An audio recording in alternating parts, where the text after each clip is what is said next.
And recording is started. Okay, perfect. Recording is started. Today is good morning, good afternoon. I don't know, today is lecture 5 or 6, whatever. We can track that. But we are going to keep working on the enterprise structure and complete that topic today, so that from next week we can move to material master and other master data. Yeah, material master and vendor master, purchase info record, quota, source list. From next week, we're going to start all that, but let's complete the topic we have is enterprise structure. Let me share my screen here. Um, you all are seeing my screen now. And let me see if this is still open or not. Okay, this is the thing we have. After a few seconds, it will just close. And then we have to do again. Okay, let me do it one this more time. Da, da, da, da, da, da, da, da.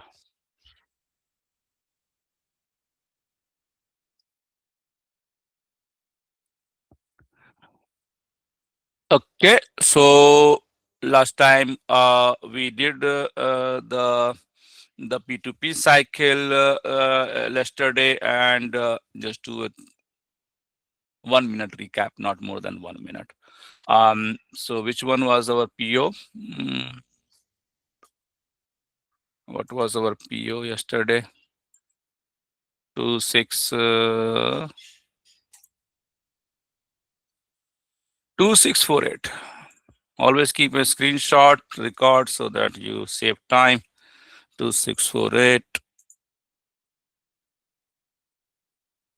Okay. Always purchase order history. Gets receipt. Okay, I want to continue 1 or 2 minutes on this topic from continuation from yesterday's discussion. Who is responsible for Miro? This is a Miro screen. It is a shared responsibility, whether the procurement department enters the data or the accounting department enters the data. That's not a big thing. Anybody can do that based on the company and how they want to control. So entering the data in Miro can be both side, and depends upon the company. But this screen has data from both sides. So we need to understand that this is it has the three-way matching, like PO, GR, and invoice receipt from the from the supplier. It has a three-way matching. It has the freight charges. So the accounting knows about the freight charges. This is the freight charges. It has some unplanned cost coming. For example, unplanned delivery cost is here.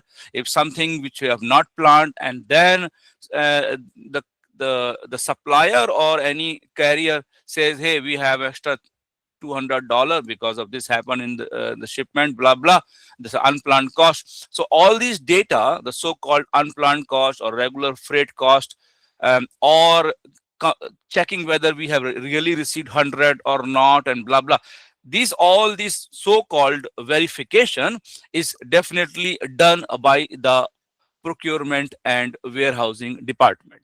And just understand who is having all this data. That is more important than who is entering the data. Okay, Mushfiq? Like if the question comes in the interview, then you divide that question into two parts. Okay? You understanding, Mushfiq? You divide that question into two parts. The first part is that Miro screen has a shared data. It has tax data. It has accounting related data. And it also has the procurement warehousing related data, shipment related data. So definitely this is a shared screen. Irrespective of who is entering the data, it can be from procurement or it can be from accounts payable. Irrespective of who is entering, definitely these are the data procurement warehousing has to provide to whoever is entering the Miro. Now it is good. Understood? Mushfiq? Yes. Now now it is much better answer than yesterday, that is taking one side. Yeah. Yes. Thank you. Okay. So Then we have, if you go with the so-called uh, the gap and other regulations, it's whoever is ordering is not paying, that the hand should be different. Yeah, like for example, if I ordered, the payment is done by somebody else. Yeah, otherwise, why they did like that in those financial regulations? Because if I ordered and I pay, then I can do a lot of wrong things also there. Yeah, I can order to my friend and then I can pay money to my friend and nobody will catch me. Yeah, so that's why they separated the responsibility in ordering versus paying. And that's why when it comes to this screen, Miro, it's not a payment screen. It's a screen of requesting for payment. Always remember, Miro screen is not a screen for payment. Miro screen is a screen for requesting for payment, because supplier has requested for payment and you are entering it as a request for payment. That's why Miro is not a payment screen. Okay, payment screen is different, which is used by accounts payable, yeah, to pay. So that's why the hands of ordering procurement should be different than the hands for paying, which is accounts payable. Then what is Miro? Miro is a request for payment, and both departments can take responsibility whatever they decide, because it is just a request for payment and it has the shared data from both sides. So that's why it is definitely require some coordination, collaboration, uh, to support the data entry person. Okay, enough talk about that. I thought that was an important thing. And now I invite Veer to take over, and then I will continue the other topics. Okay, Samir, let me make Y- you as the co-host. Yeah, sure, Dasif. Let Thanks me. for that. And hi, good morning, everyone. Good So morning. let me share my. Okay. Samir. Samir as oh, Samir, I already made you co-host. See, I removed you now. Okay. Okay, now I made you co-host. Okay, thank you. Okay, now I have everything. Srinivas is there. Very good. Oh, we have Kaingi today. Good, good. I don't know what time you have in Nigeria. Hi, Kaingi. Is it late afternoon, evening? What timing is there? Yeah. Let me know if you can see my Yeah, screen yeah, yeah, yeah. starting that. Okay. Okay, it's coming. Share Can you your see that? screen. Yeah, yeah, share your screen. Yeah, Okay. So yeah, as you know that we have been discussing about location and enterprise structure and yeah. everything, and we wanted to see something from the IBP perspective. How does it look like, and what does it mean when you create it in when you create a plant or material in the S4 side? How does it look like in IBP side? So this is where we'll be discussing when you get the data, master data from the S4 side. How does it look, and how do we use it in IBP to do the planning? So over here, if you can see my screen, what we have done is, I know it is a very busy slide over here, but what we are trying to show, how does it look like in terms of the supply chain network, and how does it look like in terms of the master data. So if you see on the top, it is a very simple and basic supply chain view. What we can see that we have uh, a logistics center, what we have mentioned over here, but normally what we can say that we have a supplier, and from supplier we get the material into our processing plant. And once we get it in the processing plant, we get the raw material, we get it in processing plant, we do the manufacturing assembly, whatever our production plant is supposed to do, and then once it is converted into finished good, we send it to the distribution center. So this is a very simplified view, and this is how it shows the material flow within the location. So now what we need to mainly see from the location perspective is what all types of location we have. So in S4, when we say that we have a plant, it might mean something different in S4 in IBP side. So over here, if you see, we have different location types. So we have vendor, we have plant, we have distribution center, we have customer. So these are different type of location what we can uh, see in IBP, and it might differ in terms of how are we using it, because we might not be using directly finished good on the vendor side. We would be using it once it converts in plant.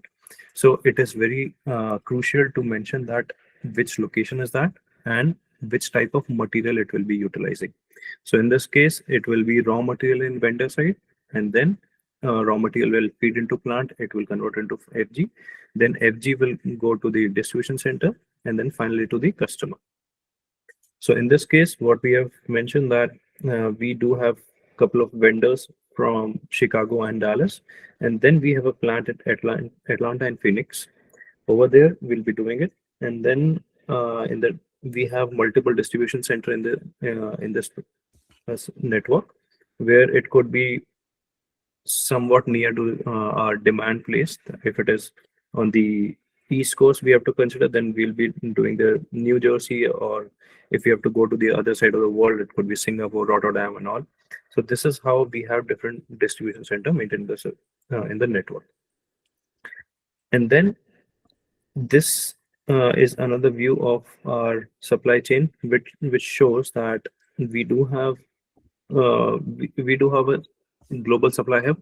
It can directly get something from supplier. It can also get something from plant, and maybe it might act as a assembly area. So that is a different, completely depends on the business requirement what you have, and then we can fine tune our whole supply chain network based on that.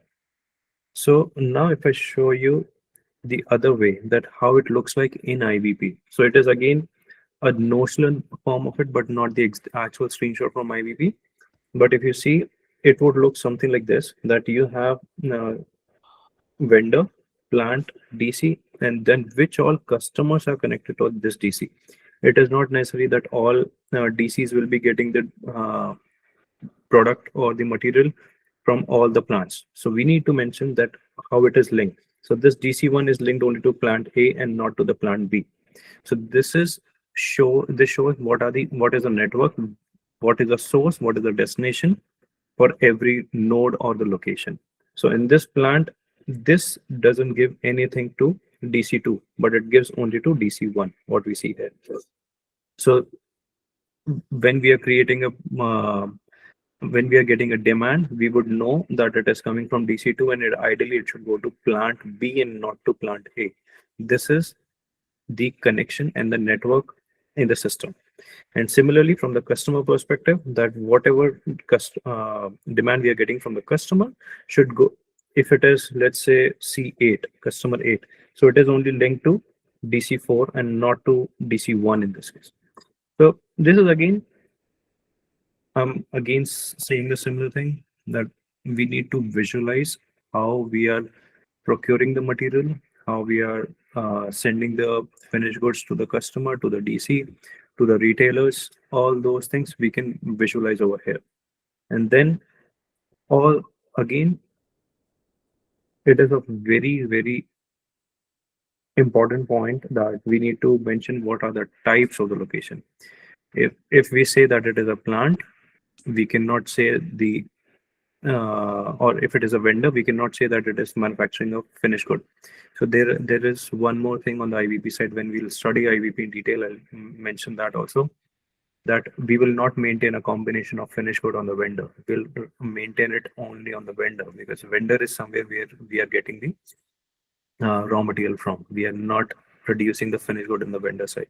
So that is where we need to mention if my location type is correct, if my material type is correct. All those things will come into picture when we design the supply chain network, as well as the role of all the locations in this in the network. I think Arslan, you have a question.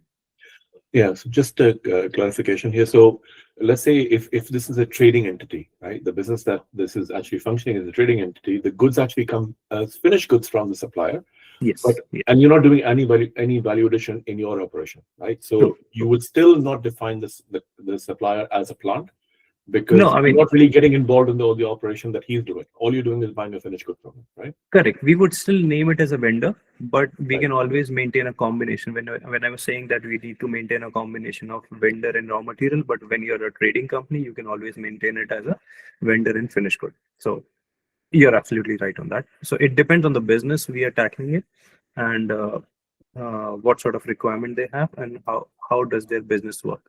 So you're right. We Right. can do that. Thanks. Yeah, mainly this is what I wanted to share from IBP perspective. Any other questions we have? Okay, then Samir will show a demo in the IBP. Yes, yes. Okay, let me share my screen and then you can explain. Yeah. Okay.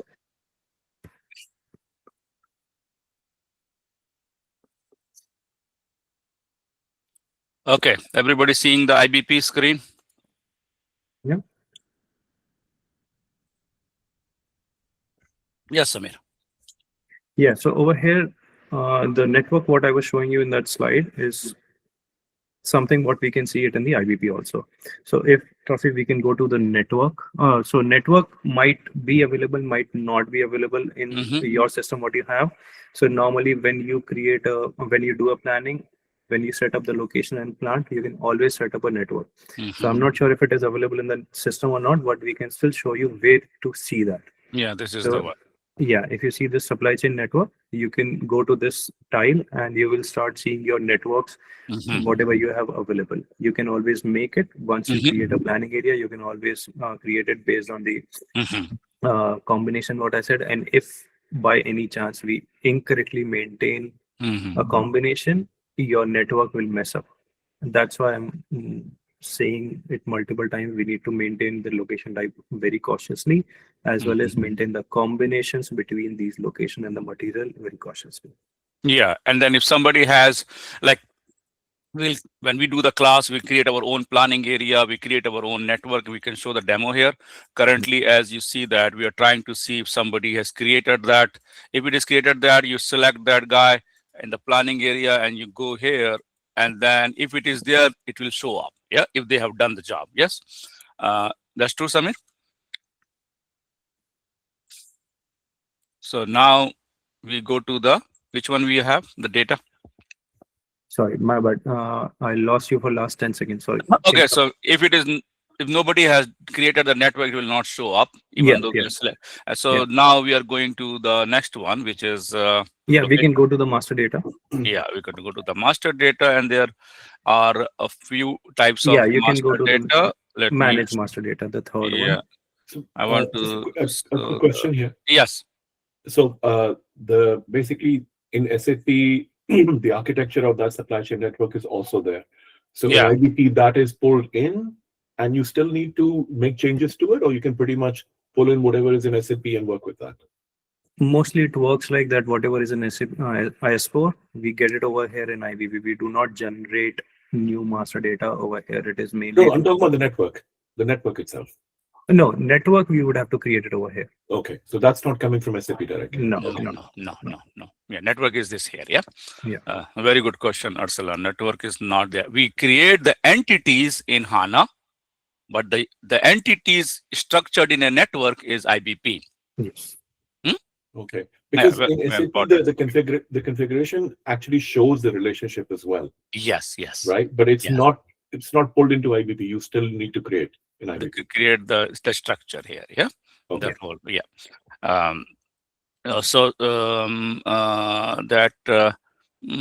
manage master data. Manage master data. I was thinking about that whole tiles thing you have. Where is that one?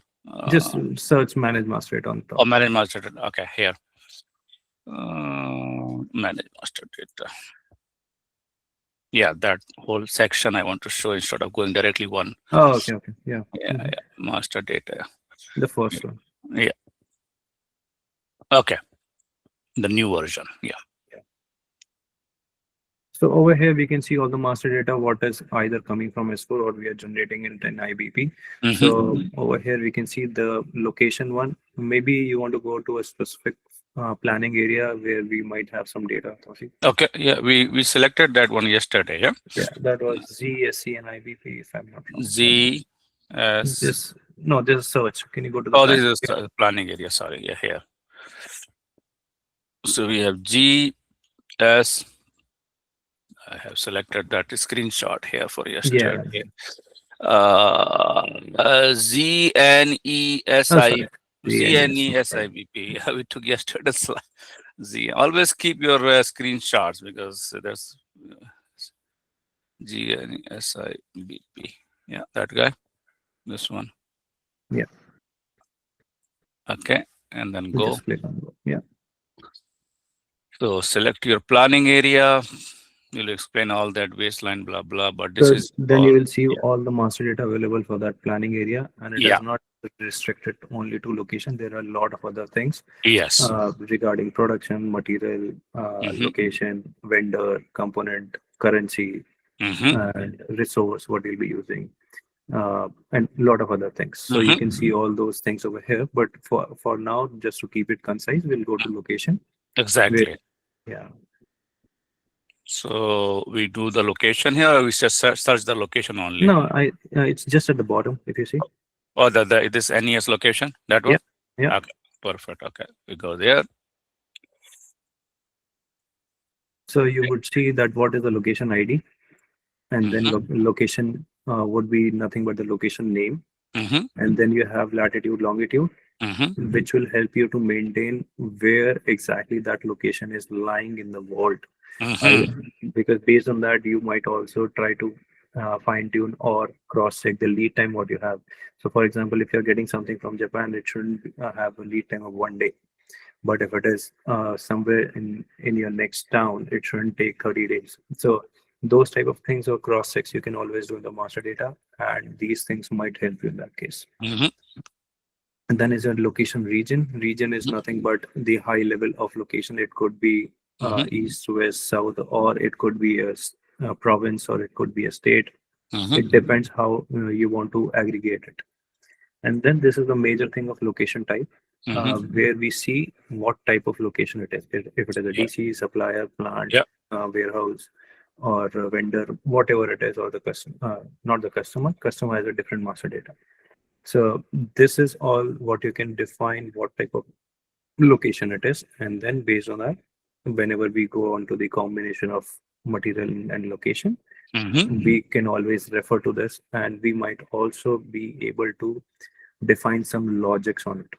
So again, that is a very advanced version of it, but these things would be used in supply chain network optimization also, that we need to see that what is the optimization and network optimization we can do to maintain something in the DC, or to store it in the DC, or to store it in the plant, or directly send it to the customer. All these things based on the cost and all, we will maintain in advanced version of whenever we do the optimization, supply optimization, then we can use these things. Perfect. Thank you so much. And then, one more thing to add from S4HANA. If you see DC here or MFG here, manufacturing or DC, in HANA, what we are learning is this both belong to plant. When we create a plant or define a plant can be a manufacturing plant, or plant can be a DC. Yeah, so you just remember that. We'll show you in HANA how it is differentiated, but always remember plant can be a manufacturing plant can be a DC. But when it comes to supplier in HANA is completely different. Supplier is not plant. You have to create a business partner for a supplier. Yeah, so supplier is business partner, and business partner can be a supplier, and business partner can be a customer, depend upon the role. So in the S4HANA, you have a business partner, you create business partner, you define the role as a supplier or role as a customer. So you got those two entities there. When it comes to DC or manufacturing, or any other combination of DCs like regional DC or cross-dock DC and all those, this all goes under the entity of plant. And then you create a plant, define it, and then define the type of plant in that. And we will show you in HANA how it is done, or how you can see what type of it. So just remember that we have only two things in HANA. One is plant, another one is business partner. A plant can be a DC, an MFG, or RDC or whatever, and a business partner can be a supplier or a customer. If you get all these, you can create the network using these two entities. Yes, Samir? Yep. Sounds Okay. good. So go now. Anything here, IBP or I have yes? Yes, Srinivas. I have one question. See, how did you load this data? Whether by using templates or you pulled from ANA to IBP system?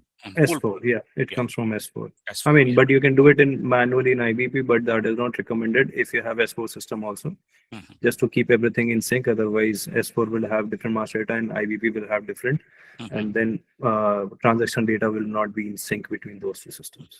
Yep. So we have RTI, real-time integration. I have shown in HANA last time. I will Yeah. show you again. In HANA, we have RTI, which integrates real-time transaction data between between HANA and IBP. This is RTI, and then we have CIDS. CIDS. Yeah. So which is the batch job going on, for updating, between HANA and this. So you have two of those, and the third one, of course, you can do a manual upload and do that part if you want. But these are the two main. One is a real-time RTI, real-time integration, and another one is CPIDS. Yeah. Yes, Samir.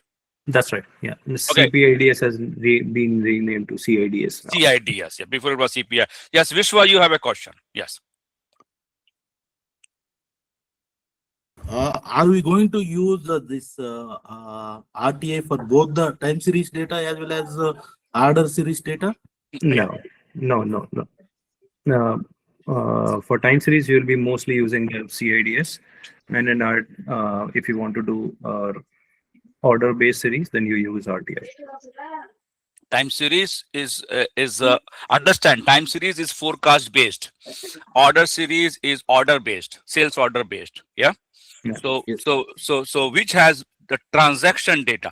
If you think about, see, in general, time series is forecast based. You can do it with CIDS, okay? Because you don't need real time data to go there.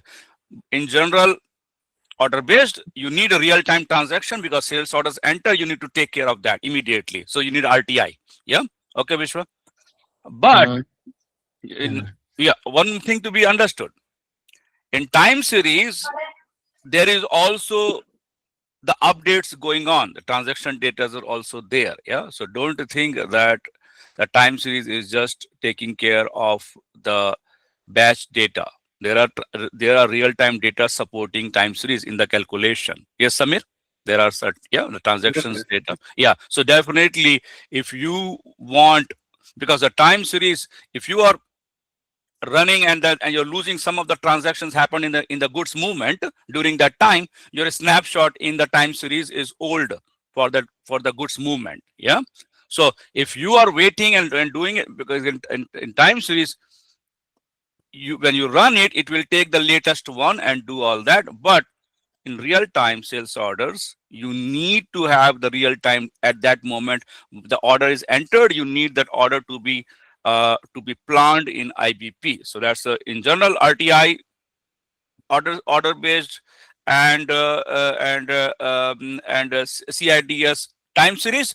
But in time series, if you need the data to support your the plan for time series, then definitely it can support through RTI also. It is not differentiate. As Samir, it's not completely black and white. Like, this is time series is only CIDS and it will not get the RTI data. It's not like that. Yeah, what I have studied.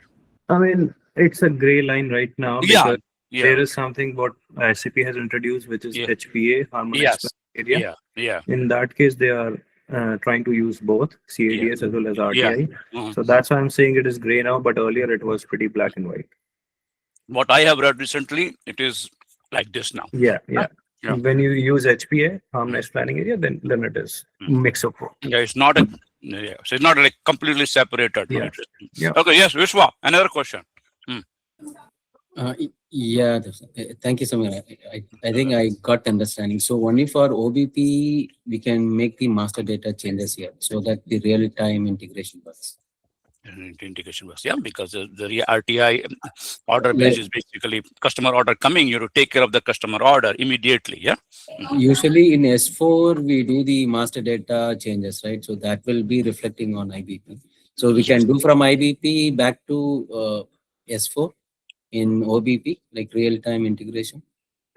That is mostly, I would say, true in terms of transaction data, that if we are making some changes in IVP, it will go back and update it in S4 also when we have RTI enabled. Yeah, yeah. Because that is always inbound and outbound between S4 and IVP. Sorry. Correct. Yeah, I think that makes sense. Yeah. So that's only for transaction data. Yeah, transaction data is a real time, yeah. And then master data is a batch job, yeah. Thank you so much. Okay, very good. Good question, Vishwa. See, Vishwa, that's why I'm telling you, when I start IBP course, it's a different course because I have a team of experts. Yeah, I have Samir, I have Bharat. Bharat is a principal IBP consultant in consulting company. So we have a team. So my business background plus IBP understanding plus Samir's plus Bharat, like we are trying to bring the best of the IBP, because I'm seeing too much noise going on in the IBP world, training world, and I've seen videos. I've attended some of those classes or what.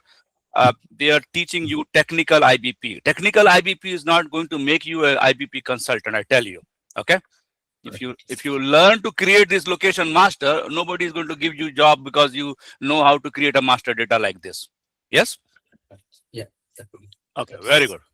Okay. Now, Samir, shall we move now? Anything in IBP, or shall we move to HANA now to show that thing?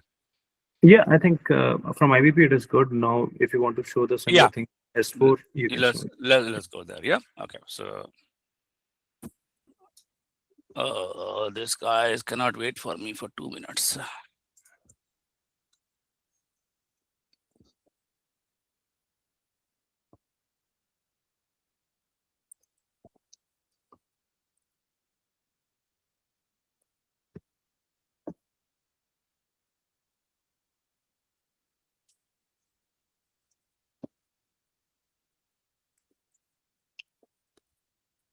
Okay, so which T code, Samir, we had? So we You showed can go this to guy, this table. one, this one. Yeah, if you want to go here, or we want to show the table first. Oh yeah, let's show the table first. Yeah, then we go to DRP. Yeah. Yeah. Okay. So SC16 and yeah. Which So table? you can go to T01W. T001W. Yeah.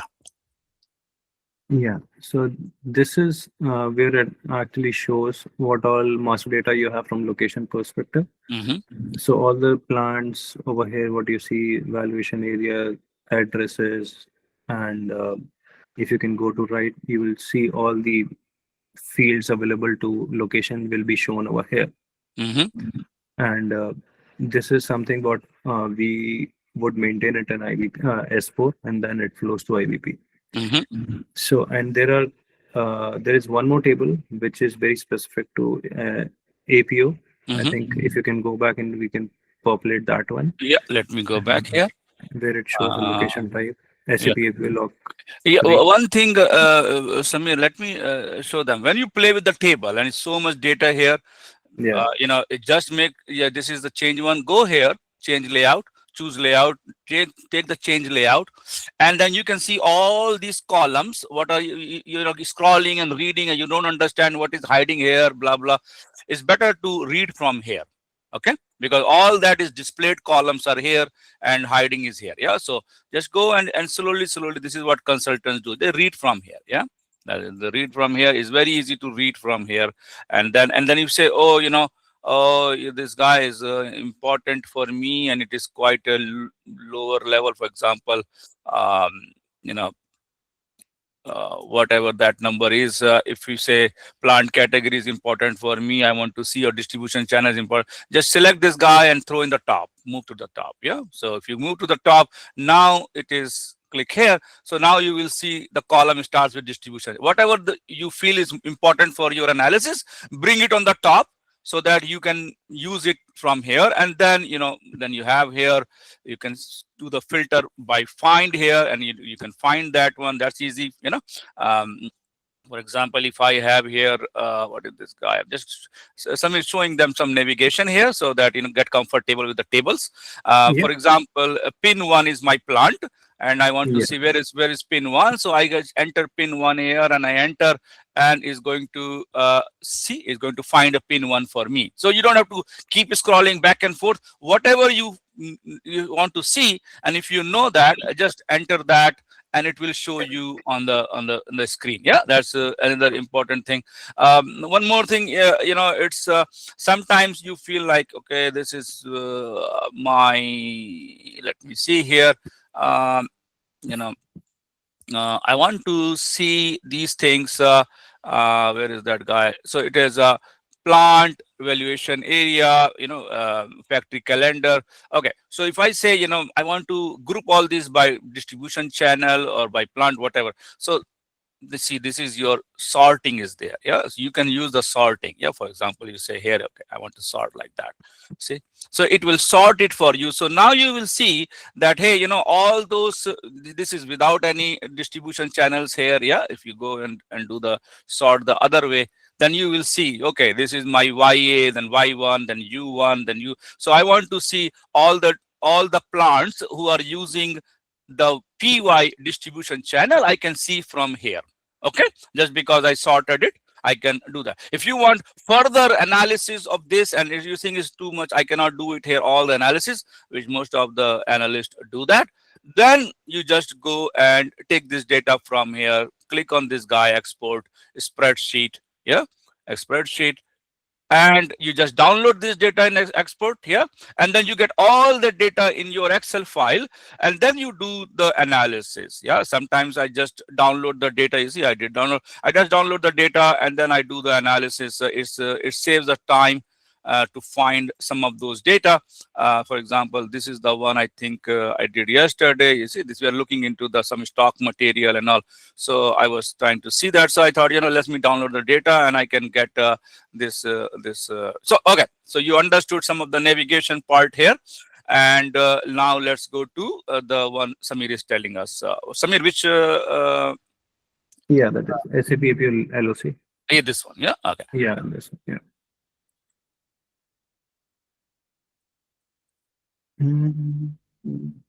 How come was it a different system you saw yesterday? I think, yeah, let me go to the other system. Maybe this guy don't have the data. Yeah.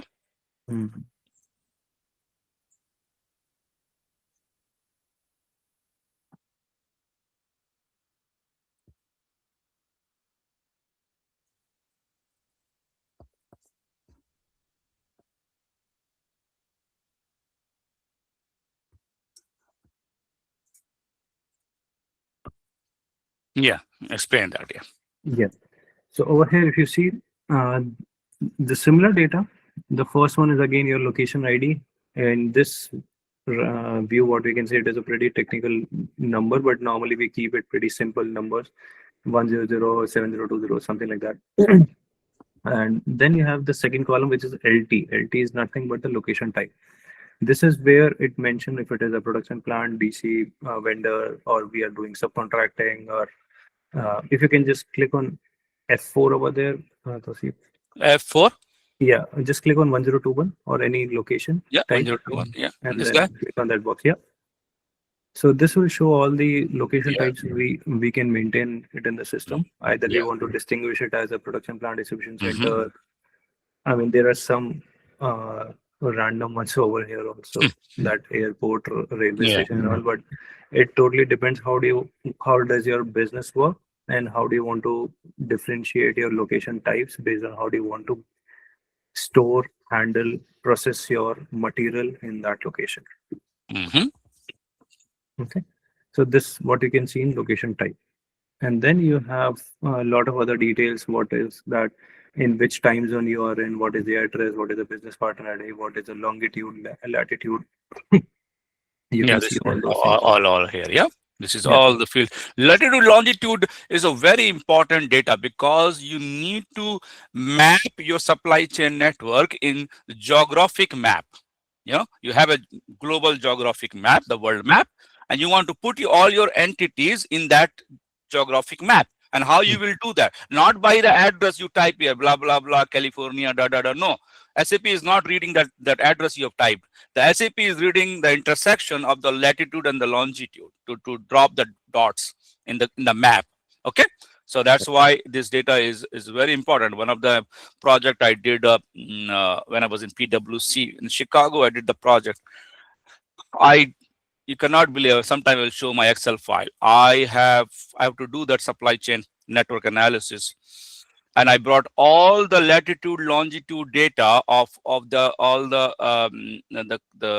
nodes and their major customers in Excel file, Samir. And I did the analysis in Excel file for route analysis. A very heavy Excel file, very heavy Excel. I will show you sometime. Fun. It was 2015. Oh, okay. Yeah, because the FedEx was their partner. Yeah, FedEx, and we need to negotiate the transportation cost with them. Yeah, all that. So then I got the FedEx carrier data. How they have their own app. Yeah. So if you are an enterprise customer, they will share you with the data also. Yeah. Which data supports their app for calculation. Yeah. Okay. So I got that data. I got the customer's warehouse, manufacturing plant, and other customer. I got that data, latitude, longitude, and now I'm working on cost analysis and everything in Excel. We're in a good world now. Okay, so now, Samir, anything from here? Lock is good? Yeah, this is good. And if you want to go to the transaction code of Yeah, that one. So what is the transaction code? OX9, OX09 or OX010, OX10. OX10, yeah. So this is where we can mention that what are the plants we have over here. And this is where we can create a new plant also. So over here, it would ask you what is the address and those things. But again, it won't ask you what is the location type. No. So for that, we would have to go to assignment of that. Yeah, let's go And there. that- Oh, sorry. Yeah. I tapped wrong. Doesn't matter. Okay, no Sage. Okay, then we have, what is that, Samir? OX09. OX09. Oh, we have to use Okay, another one, yeah? 092, yeah. OX092. No, 092. Oh, yeah, that's the one. This is 092. Okay, let's take the sample plant. Oh, I'm using I'm using the other system. I forget. Sometime I use that system and use the plant from that. Okay, just use this guy, any guy from here. Yeah. Okay. Yes. Continue. So this will be explaining about the location and the description, if it is valid or not. Then in terms of validity, we can say that, okay, we used to have this plant, but now it is not valid anymore. And we don't want to plan it. But again, if you want to keep some sales out of which has already happened in this old location, you still don't want to directly delete it. So you can maintain it as no longer valid or deprecated. And that way you can still hold the data, but it won't be used for active planning. Very important. Very important.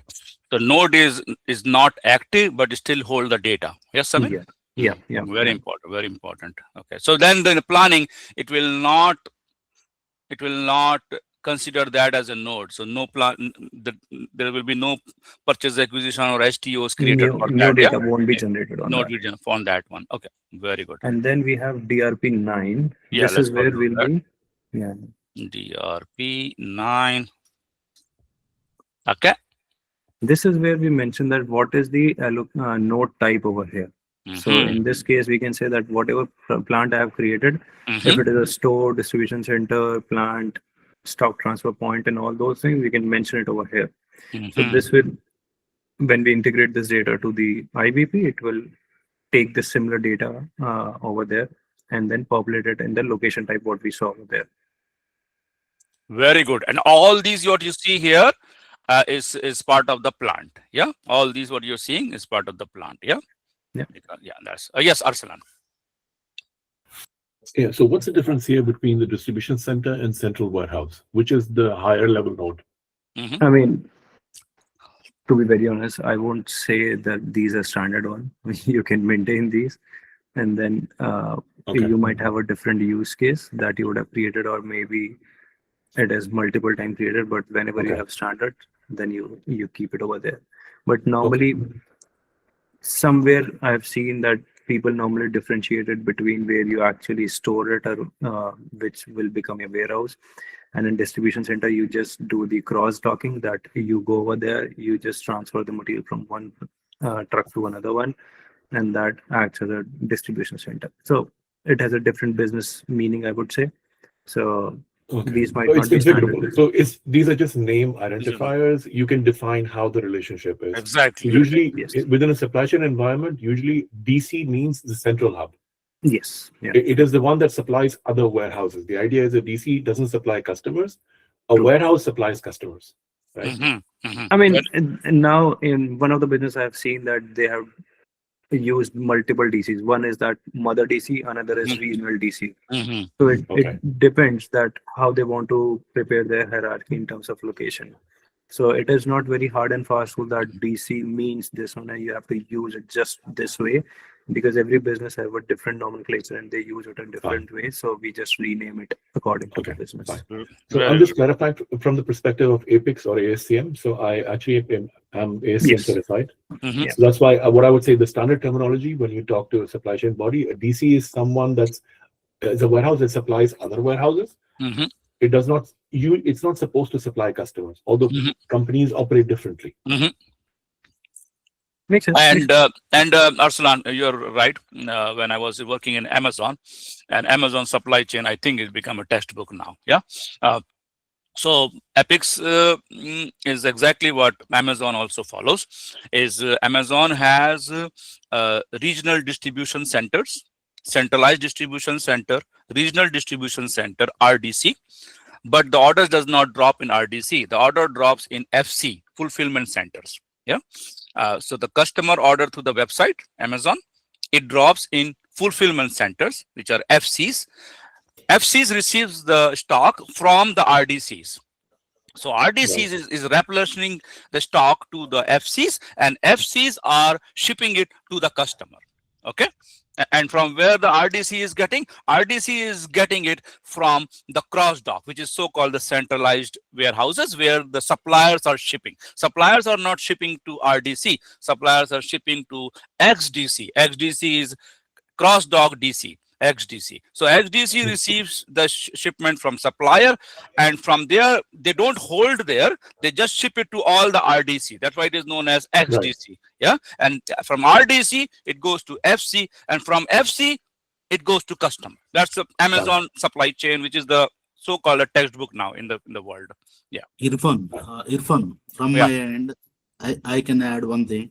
There is a advantage for that business scenario. They used to use it in the Middle East. Okay, for that the market price and actual price. Okay, to get the benefits of the taxes, they used to use that. Explain, Srinivas, explain, because not everybody understand Middle East. So please explain that. Yeah. Yeah. Whenever we used to use RDCs, okay, they used to place the order through RDCs.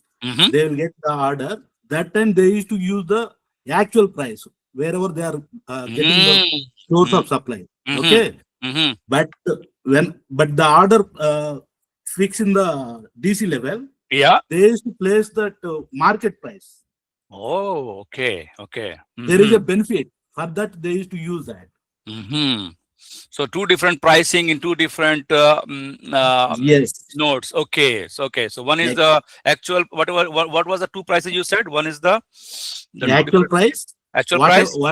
The actual price is nothing but a cost of the product. Okay, the cost of the product. Okay, and then what is the second one? Second one is the MRP. Market price. Market price. Market price. So who decide where to order, Srinivas? Like, is it I assume that is an internal shipment is the actual price, actual cost, and the customer orders is MRP. I assume that, but what you are saying, is it open for everybody? So generally, the Middle East, whenever I used to work for Nestle, they used to do the business like this. Because what happens, Srinivas, is not only Middle East in the companies I have worked. Other markets also there. If you look at Singapore, Asian countries, Yeah. whatever orders they used to place by using the RDC of Singapore, Yeah. and they used to send to the different countries. Yeah. So the actual, like, just to add value on that, it's internal shipments.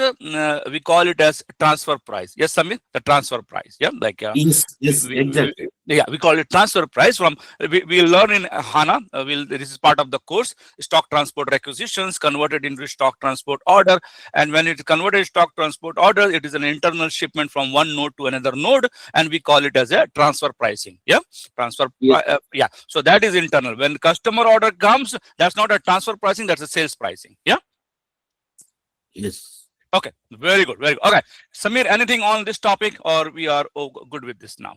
No, I think I'm good. Yeah, Good. we have covered most of the things. So at least to get some visualization in the mind when we read it in S4, it will help everyone. Okay, very good. So, Viswa, you learned some IBP today? Yes, sir. Yeah, Okay, I did. okay, Thank you good. so much. Okay, welcome. Okay, let's continue. Thank you, Samir. Yeah, thank Let's continue the topics we have in the agenda.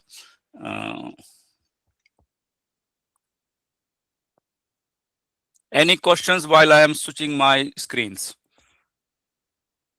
Everybody is learning here. Etasham bhai, learning going on, or got bored? Yes, sir. Yes, Huh? sir.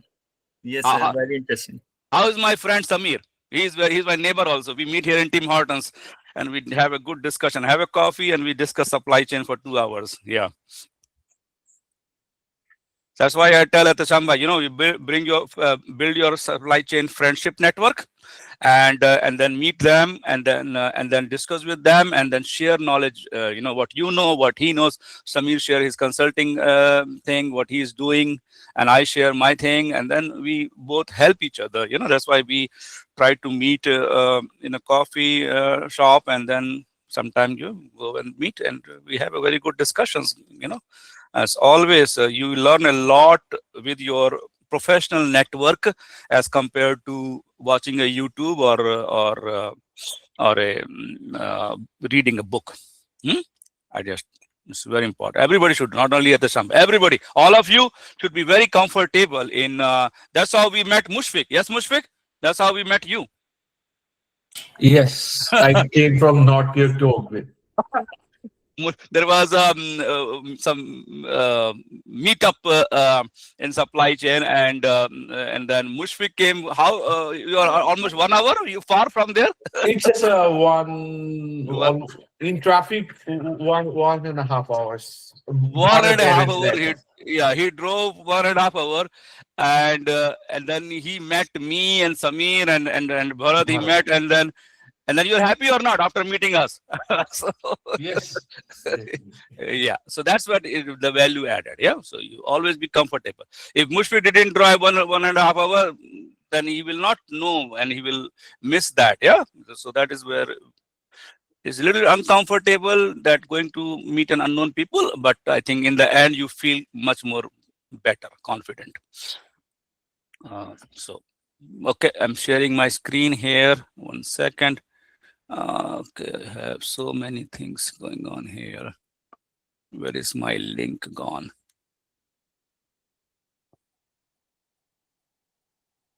This is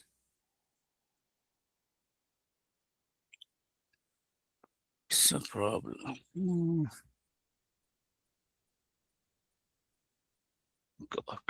I have to add myself here. Okay, add here. Okay, already added. Not added. Okay, added. Okay, good.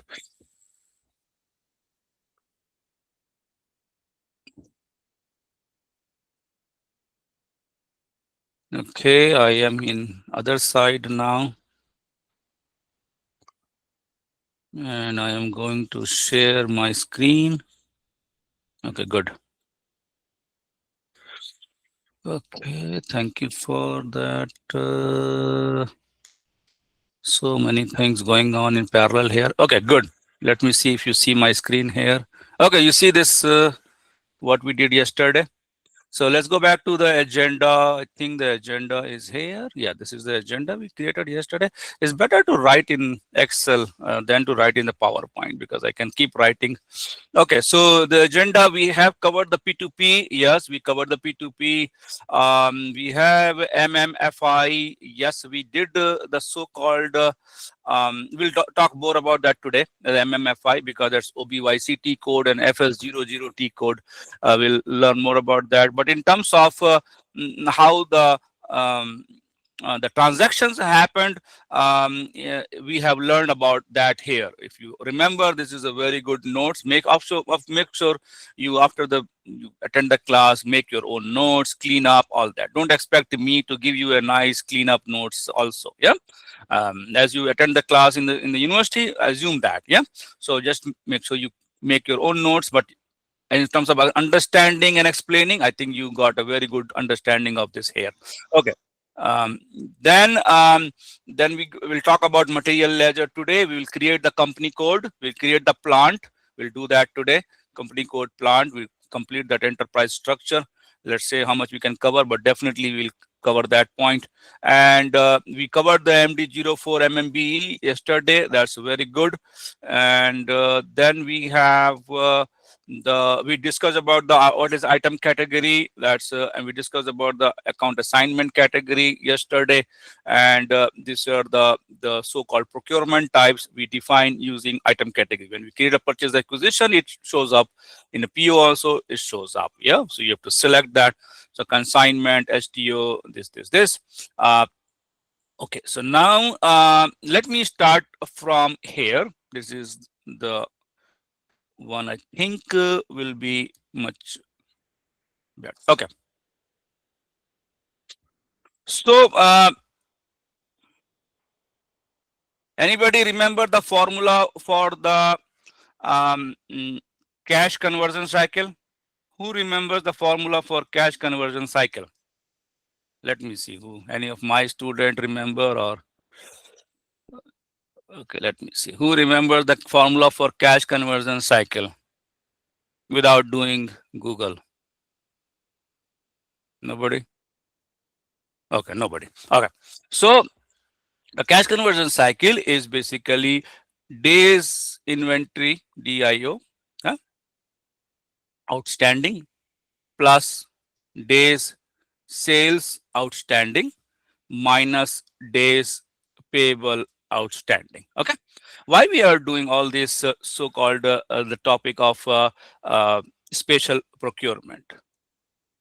Why we are learning special procurement and how it adds value to the business? Because we need to move from functional consulting to solution advisory.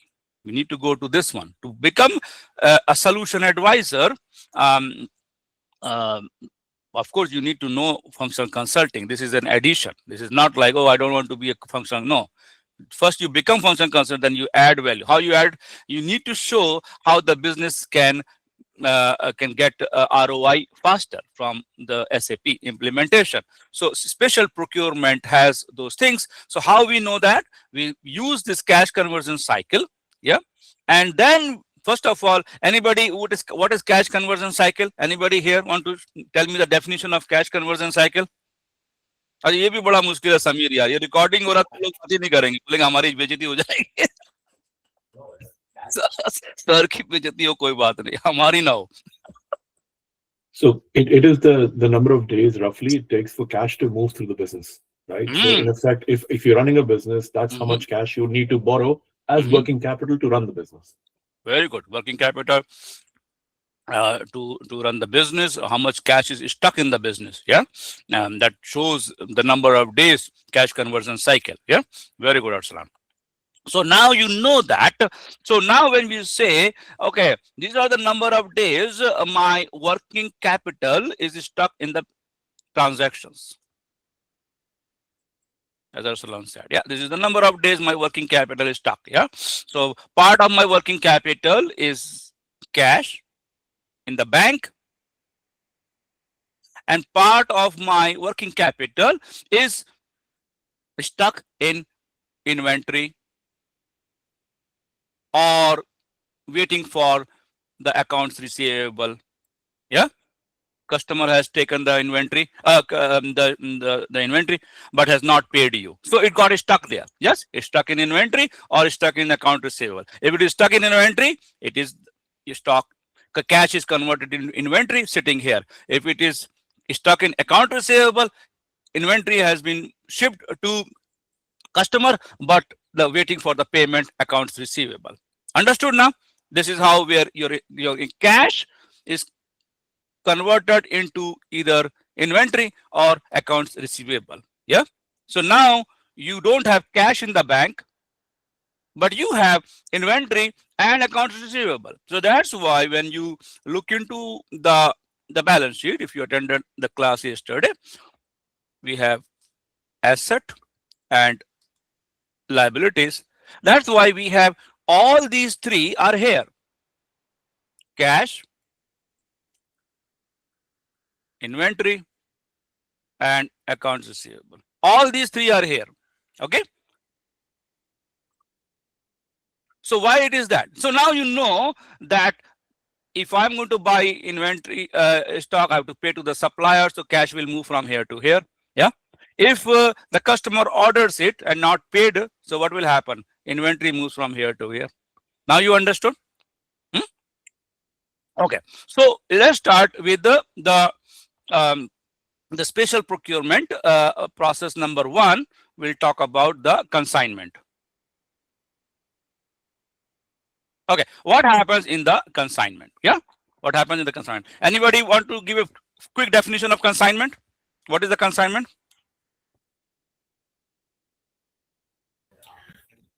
Inventory that is not owned by the customer until it is used. Very good. So inventory not owned by the customer, but inventory is physically in the customer site, but owned by the supplier. Okay. Thank you, Arslan, for making this class interactive, man. I like that. Even though my students have studied with me for 2 years, but still they are hesitant. Not good. You want to become a professional, you have to be very confident. Okay. So now, now you listen to the consignment process. You are saying that how the consignment process will help in the working capital side. Yeah, how this process will help? Yes, it will help. Why? Because even though I have received the inventory from the supplier, this is my warehouse, and it is physically sitting here. Inventory is sitting here. Okay, this is my supplier. Okay, inventory is physically sitting here, but in the accounting books here, this is not. So physically is in the warehouse, but in the accounting books, it is not entered. Agree? Arslan, agree? It's physically here, accounting books is not showing up here. Yeah, because it is a consignment. It is a consignment. Yeah. So now what will happen? So now, does it impact my DIO? If I have a consignment stock sitting here, does it impact my DIO? Does it impact my D? No. No, because physically sitting here, accounting ownership is not here of the company. So what will happen? The DIO will not impact. The DIO only impact when you own the inventory. Then No, so which side are you talking about? From so if I have consignment inventory from my supplier sitting in my warehouse, yes, it's not part of my DIO. Yeah, I'm just talking about here. This is the client. Okay, fine. Okay. So clients books will not carry that inventory. Exactly, and that's why the DIO does not get impacted because of the consignment stock. Even though physically I have the consignment stock, but it does not impact my balance sheet. It does not impact my DIO, days inventory outstanding. Okay. So what I did, I have the inventory physically, but I have not used the cash. So my working capital does not go down. Agree? Because of the consignment process. Yes, sir. All good? Okay. So now you understood the advantage of the consignment. So now you go keep thinking about the consignment, and let's go.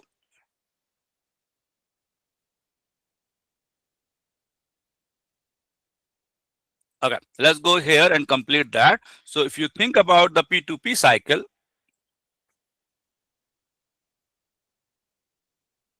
purchase acquisition, PO, GR, IR.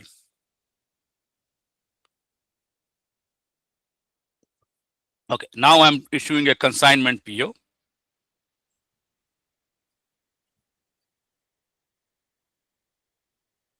Okay, purchase acquisition, yes. PO, yes. Okay, goods receipt. This is my consignment PO. Okay, this is all consignment. We start from here. Yeah, the item category I'm going to select here is K. Okay. Okay, that's how I know this is a consignment. Okay, as soon as it comes to GR, physically I have received it. Yeah, physically I received it. Where it is going? It is going to the consignment stock. When I receive it, I have different movement type, not 101. No, a different movement type I will use because I want to receive it as a consignment stock. I don't want to receive it as unrestricted. Okay, we're going to learn all that in the goods movement class, but understand the concept today. This is not here, is here. Okay, why? Because this is goods receipt done on consignment. I go to MMBE. I showed you all that. It will show me here as consignment stock, not as unrestricted. Okay, very important. Okay, now you know that is going to show up here. Then what about the invoice? No, it's invoice. We are not waiting for the invoice from the supplier. The supplier is not sending us the invoice. What is supplier saying in the consignment process? Supplier is saying, don't wait for my IR, just pay me whatever you use. Just pay me whatever you use. Okay, pay me whatever you use. So then you are saying that okay, you know, I got from you 1,000 units sitting in my consignment. Out of 1,000 units, I have used 200 units. So how I use it? I have used it because what I did the so-called transfer posting. We learn all that in goods movement. Just understand the concept. I have did the transfer posting of 200 units from consignment stock to unrestricted stock. I did the movement. So for 200 units, I moved from here to here, and I made it as unrestricted stock so that I can either sell it, or I can, if it is a raw material, I can consume it. Before doing this, I have to move the stock from consignment to unrestricted using this transfer. Okay, now you understand. This all happens in MyGo. So once I do this, supplier agreement is whatever you have used, pay me for that. So what I'm going to do, even though I did a goods receipts of 1,000 units on, let's say I goods receipt I did on 1st of January, and now I'm saying, okay, on 15th of January, I used 200 units. I'm going to pay for 200 units. Okay, then on 21st of January, I use another 300 units. Then I will pay for that. I'm going to keep doing, and this is known as settlement, not invoice posting, settlement. And we will learn all that in SAP. Just understand that the if you keep on using it, you have to move that goods movement, keep on using, and whatever you have used, you have to settle for that, and that's how the different invoices coming out till you complete the whole 1,000. Yeah, so one thing I'd like to just clarify. So in consignment, when I use 200 units from the 1,000, I'm not just paying for it. I'm telling the supplier to replenish the 200 as well. No, So consignment, that's what consignment means. I'm talking about consignment as a definition. The idea is that if I have taken 1,000 pieces as consignment, whatever I use, I'm paying for it and I'm asking it to be replenished, because the idea is the 1,000 needs to remain as 1,000. Okay, let me talk about the replenishment because you opened the topic there.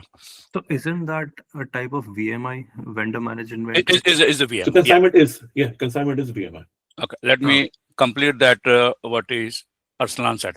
The replenishment happens when this 1,000 goes and hit the reorder point. It does not happen when I use 200 units. Interesting. Okay, Interesting. always remember that whether I am managing reorder point in my HANA or supplier is doing his own reorder based planning, that's okay. But always remember, when I use 200 units, it become 800. Nothing has happened either on the supplier system or my system, because the supplier has set reorder point as 500. When it hits this guy, then only it will send a request to supplier, replenish, and then after 1 week or 2 week of lead time, the stock comes back. Okay, Sir Salan? Okay, fine. Yeah. So these are decoupled in SAP. This is not the same process. So consignment is just the consumption side of it. Replenishment is a separate trigger. Exactly. Yeah. You cannot say So going by supply chain definition wise, consignment includes both. It is both the fact that 1,000 arrived and also the continuous replenishment of it as it's being used. So that is what supply chain defines as consignment. Yeah, it's theoretically. Yeah, not practically. Because today I used 1 unit and you send a PO for 1 unit or replenishment trigger for 1 unit I used today. Practically not possible. Theoretically in Apex possible. Okay. Arsalan, you got the point? I have 10,000 units sitting. I use 1 unit. Yeah. So business logic is separate part. I'm just talking about the definition, right? So the way SAP does it, it breaks it up into 2 triggers. That's fine. Yeah. And business logic is also, let me, because this is my class, I want to make sure crystal clear on the concept also. Having worked 20 years in this, business logic is also that So, the consignment used will trigger the reorder point at a certain level, not every time you use it. This is the business logic. Nothing to do with SAP. As a business logic, if you keep on triggering the signals, then it's noise. Yeah. So basically, I've also worked in the industry in supply chain for 30 years. Yeah. And one of the environments that I had this implemented was actually in a hospital setting.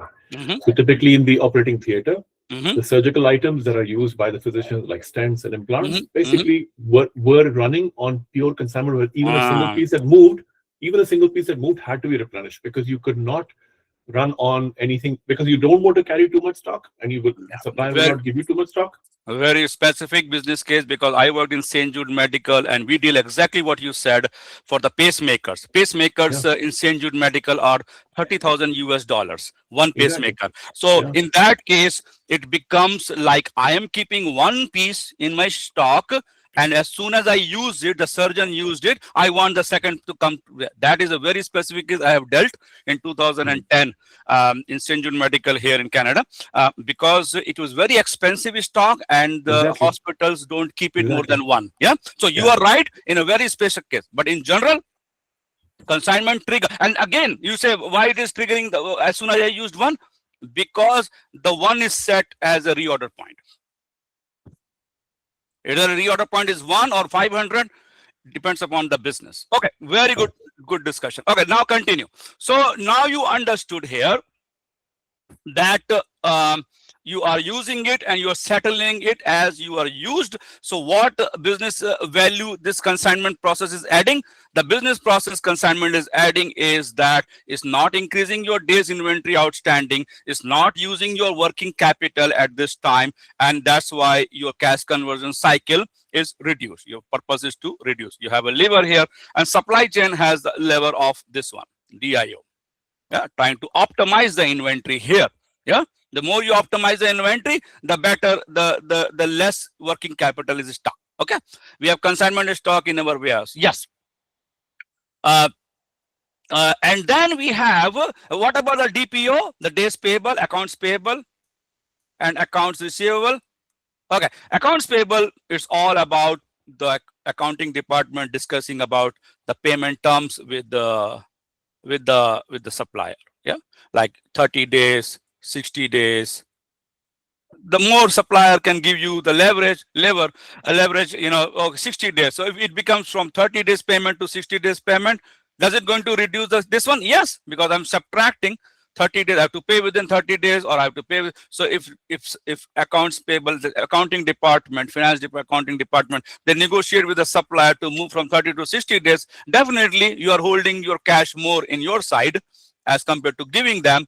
So then your CCC will also drop because you are increasing the payment terms, the number of days of payment. So DPO, that's where they work on with the negotiation. We work, supply chain work on the DIO side. Okay, and what about the DSO side? This is purely customer facing, where the customer is paying you immediately or paying you after some time. That's their side. So that is more about the sales and marketing and your prime customer versus regular customer, all that. Okay, now you go to the other one, which is your let's take third party. Okay, Arsalan, third party, how that works In terms of? the overall process, third party process. Yeah, like you and the overall So third party depends. I mean, third party is a service provider. No, hold on. The same, we are going business, stock, manufacturing, or distribution. Same. We are a company, stock, we hold up the stock in the warehouse. We are manufacturing or distribution company. Same business scenario, same. Yeah. So third party. So third what am I party. using? What am I using the third party for? So typically, a third party would be like a 3PL, third party logistics provider, right? Yeah, third party can be but in this context, third party is not a logistics provider. Yeah, let me explain that. In this It context, would be a contract manufacturer. no, it's not a contract. So that is separate. Then? In SAP, contract is subcontract. The third party here is okay. The third party here is that this is my company. This is my customer. Customer is sending me an order, which is I'm entering it as a sales order. It is customer's PO. I entered as a sales order, and then what I am doing is that Okay. this is my supplier. I am asking supplier to ship it To ship directly to the customer. Exactly. I do not handle the goods. Yes. Exactly. Okay. So in my warehouse, I don't have any stock. Yeah. Yeah. So So this is typically called three-way merchandising, where basically you're actually you're taking the payment, receiving the purchase order, but you never see the goods. Very good. Very good. That's exactly is here is that you are just forwarding that sales order to this guy. Yeah. They are shipping it. Yeah, they're shipping it. And as soon as they ship it, then you receive the payment from them and you pay them once it is done. Yeah. So this is the how term used for this is drop shipment. Exactly. This is the drop shipment. Very good. Drop shipment is this one. Yeah, this is the third party, which is the SAP use this language, and as Arsalan said, the business use this language, drop shipment. Rabia is doing the drop shipment. Yes, Rabia, you have experience in drop shipment. In Amazon, she does that in the Amazon reseller business. She manages. Yeah. So drop shipment is very common in Amazon. The goods are delivered directly from supplier to customer. Okay. So now go back to this third party process, drop shipment process, and tell me how it impacts the cash conversion cycle. What happens here? What is the impact of the third party? Does it increase my DIO? No. No. No, sir. That's a very good. I'm saying this special procurement.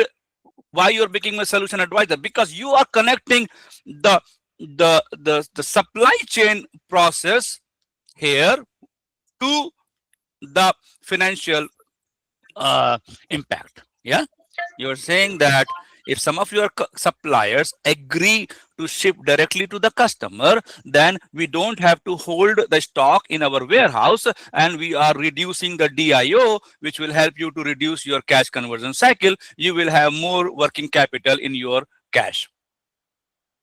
Understood, Srinivas, this process? Yeah. The third Yes, party. sir. Yes, sir. Okay. Yes, sir. Very good. Okay. Okay. Good. Okay. Now, if we, so you got the two process in your head. Okay. Thank you, Arsalan, supporting me, man, because you need this back and forth conversation. Otherwise, the business side, Arsalan and I, among all of you here, Arsalan and I, we have the most supply chain business experience. Yeah. And that's why we are comfortable sharing our experiencing. Okay. So when Arsalan and I do back and forth, don't assume that we are arguing. We're not arguing. We are sharing our experiences and learning from each other. Okay. Okay, good. Arsalan, third one. Third one is the stock transport order. And this is a supply chain SAP language. So let me STOs. So the business side. Let me give you one line and then Arsalan can explain that. The business side here is, the advantage of writing in Excel is you can keep writing. It does not stop you. If you write in PowerPoint, then I have to keep switching. So the advantage of STO is, as Samir explained, and let me just draw the Amazon diagram of supply chain. I have XDC, cross dock, supplier ships to the XDCs. And the XDCs ship to the RDCs, regional distribution centers. And then the RDCs ship to the FC, fulfillment centers. And then the customer, wherever the customer belong, maybe it is very close to this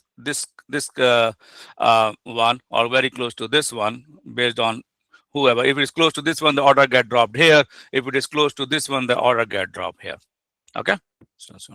Okay. And the replenishment happen like this. That's good, Arsalan, the diagram. Yeah. Wherever they belong. Okay. So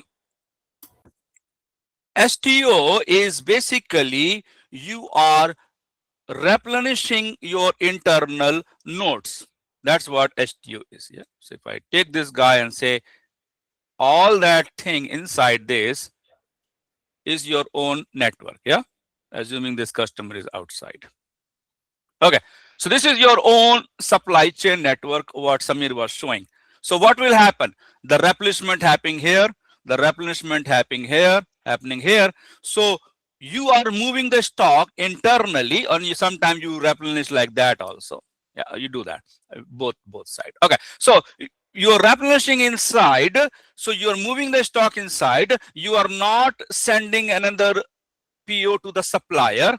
Yeah, so you're not adding a new stock. You are moving the stock within your supply chain network, which is done through stock transport orders. This guy will send a stock transport order to this guy. This guy is going to send a stock transport order to this guy, and they're going to keep replenishment internally. And the advantage of this in here, what is the advantage in the cash conversion cycle? Who is going to tell me that? Now you understood what STO process means. So what is the advantage in the cash conversion cycle? DIO, it is not required. DIO will? It is not required more inventory. It does not impact the DIO, because the overall, Srinivas, the company overall carries the same stock. Yes? Yes, yes. The overall network level inventory is, let's say, 10,000. Yeah. And I have 5,000 here and 1,000 here and 1,000 here and 5, 6, 7, and then 1,500 here and 1,500 here. Okay. Overall 10,000. I didn't change the 10,000. I didn't brought a new inventory. What I did, out of 5,000, I kept 4,000 here and shipped 1,000 here. It becomes 2,000. Does it change my inventory 10,000? No. I'm just moving. This is known as, this is known in SAP IBP. Samir, let me know if I am using the right one. This is known as MEIO. Yes, Samir? That's right. Yeah. Multi-echelon. This is a topic of IBP. Multi-echelon inventory optimization. Yeah. And why it is multi-echelon, Samir? Because there are multiple levels on that, and we try to optimize everything at the same time, not Yes. one Yes. level. Exactly. Yeah. This is multi-echelon because we are doing all at the same time. So what are the, how you count the levels? You start with, in this diagram, you say, okay, my FC is level 1, my level 2 is RDC 1, RDC 2, they are my level 2, and my level 3 is my XDC. Yeah, I got the levels here now. Yeah, that is why it is known as multi-echelon, multi-levels and multi-echelon. Yeah, and now when you are doing an inventory optimization, you're doing it all at the same time. Yeah, you're considering total inventory is 10,000. So what MEIO will do in IBP is going to think, what is the best way of keeping 10,000? Yeah. So maybe initially, let's say that 10,000 is divided like 5,000, and then 3,000, 3,000, 5, 6, 7, 8, let's say 1,009. And then we have two FCs, FC1, FC2 in the same level. Then we have 5, 8, 9, and we have 500, 500. Let's say initially, before running MEIO, this is my before. A snapshot looks like that. Yeah, this is my inventory level units. And after I run, yes. Irfan, one Yeah. question. Yeah. In these nodes, there is no plant. Plant also some inventory is available, right? Oh, okay, okay. Because I was drawing Amazon, Srinivas, Amazon does not have manufacturing plant. Yeah. So that's Yeah. yeah. Yeah, yeah. So this is an If it is a manufacturing case, Yeah. there is a plant also. Right? Exactly. Yeah. Let me throw a plant here, like go here and put a manufacturing plant. Yeah. And then Yeah. the manufacturing plant will convert the raw material into finished good and ship it to the RDCs. Okay. Yeah. So Yeah. you got the raw material from the XDCs, and this guy converted the raw material into finished good, and from there it comes to the finished good here. Okay. You got the plant also now? Yeah. Okay. Yeah. Yeah. Okay. Very good. And then in this case, what Srinivas said, in that case, XDC is level 3 and my manufacturing plant, let's say M1, is part of the level 2. Okay. Because it's shipping from that level. Yeah. So all these three are my level 2. Manufacturing plant, RDC 1, RDC 2. They are my level 2. Understood? And then from there, it is going to the FC1, FC2, my level 1. Okay. Like that. Okay, I included the plant also here. Okay, so now you know that this is how it Can I is. just Yeah, clarify? yeah, please. Yeah, please, Arsalan. So two Yeah. questions. Yeah. One, so you mentioned basically the STO is going to be used when the inventory is moved around internally within my own controlled or operated network, right? Let's say I have a 3PL warehouse. Yeah. That's still an STO, or is that a sale purchase transaction? Which one, Arsalan, you were saying the last one, this guy? This guy? Third party? Oh, no, STO process, this one? STO? This? Yeah, what I'm saying is assume if FC1 was actually a Oh. third party warehouse. a Oh, 3PL, this is right? outside the network. Okay, okay. Yeah, so is that still an STO, or is that a sale purchase transaction? No, no, no. If it is outside your network, yeah, and somebody else is owing that, yeah. No, but this is the thing. See, a 3PL does not own the inventory. The 3PL is Oh. just acting on your behalf, right? So the Okay. inventory still belongs to you. So therefore, it will be an STO, or will it be a sale purchase? Because it STO. can't be a sale purchase. STO, yeah. For Okay. example, It will be one just of like- I mean, it is that FC is owned by the third party, but the inventory is owned by you in that case. yeah. Yes, yes. So in that case, so I think it will be it an should be STO. STO and not pure. STO. Yeah, STO. So Pure as long as the inventory is owned by you, it will Yeah. remain an STO. As soon as it's not owned by you, it will become a sale purchase transaction. Exactly. Yeah. Okay. Unless So that's ownership is changing, we should Understand. be only using the Understand. STO. So Makes sense. The other one is just no, to Arsan, clarify is- one second, Arsan. Okay. The last point, a very good example I've seen is in Amazon. the Christmas and Boxing Day sales is very high, yeah, in the November, December time, yeah, in Amazon, and they need more FCs than they have, yeah, because they lack the space, yeah, during that time of Christmas, yeah, and New Year.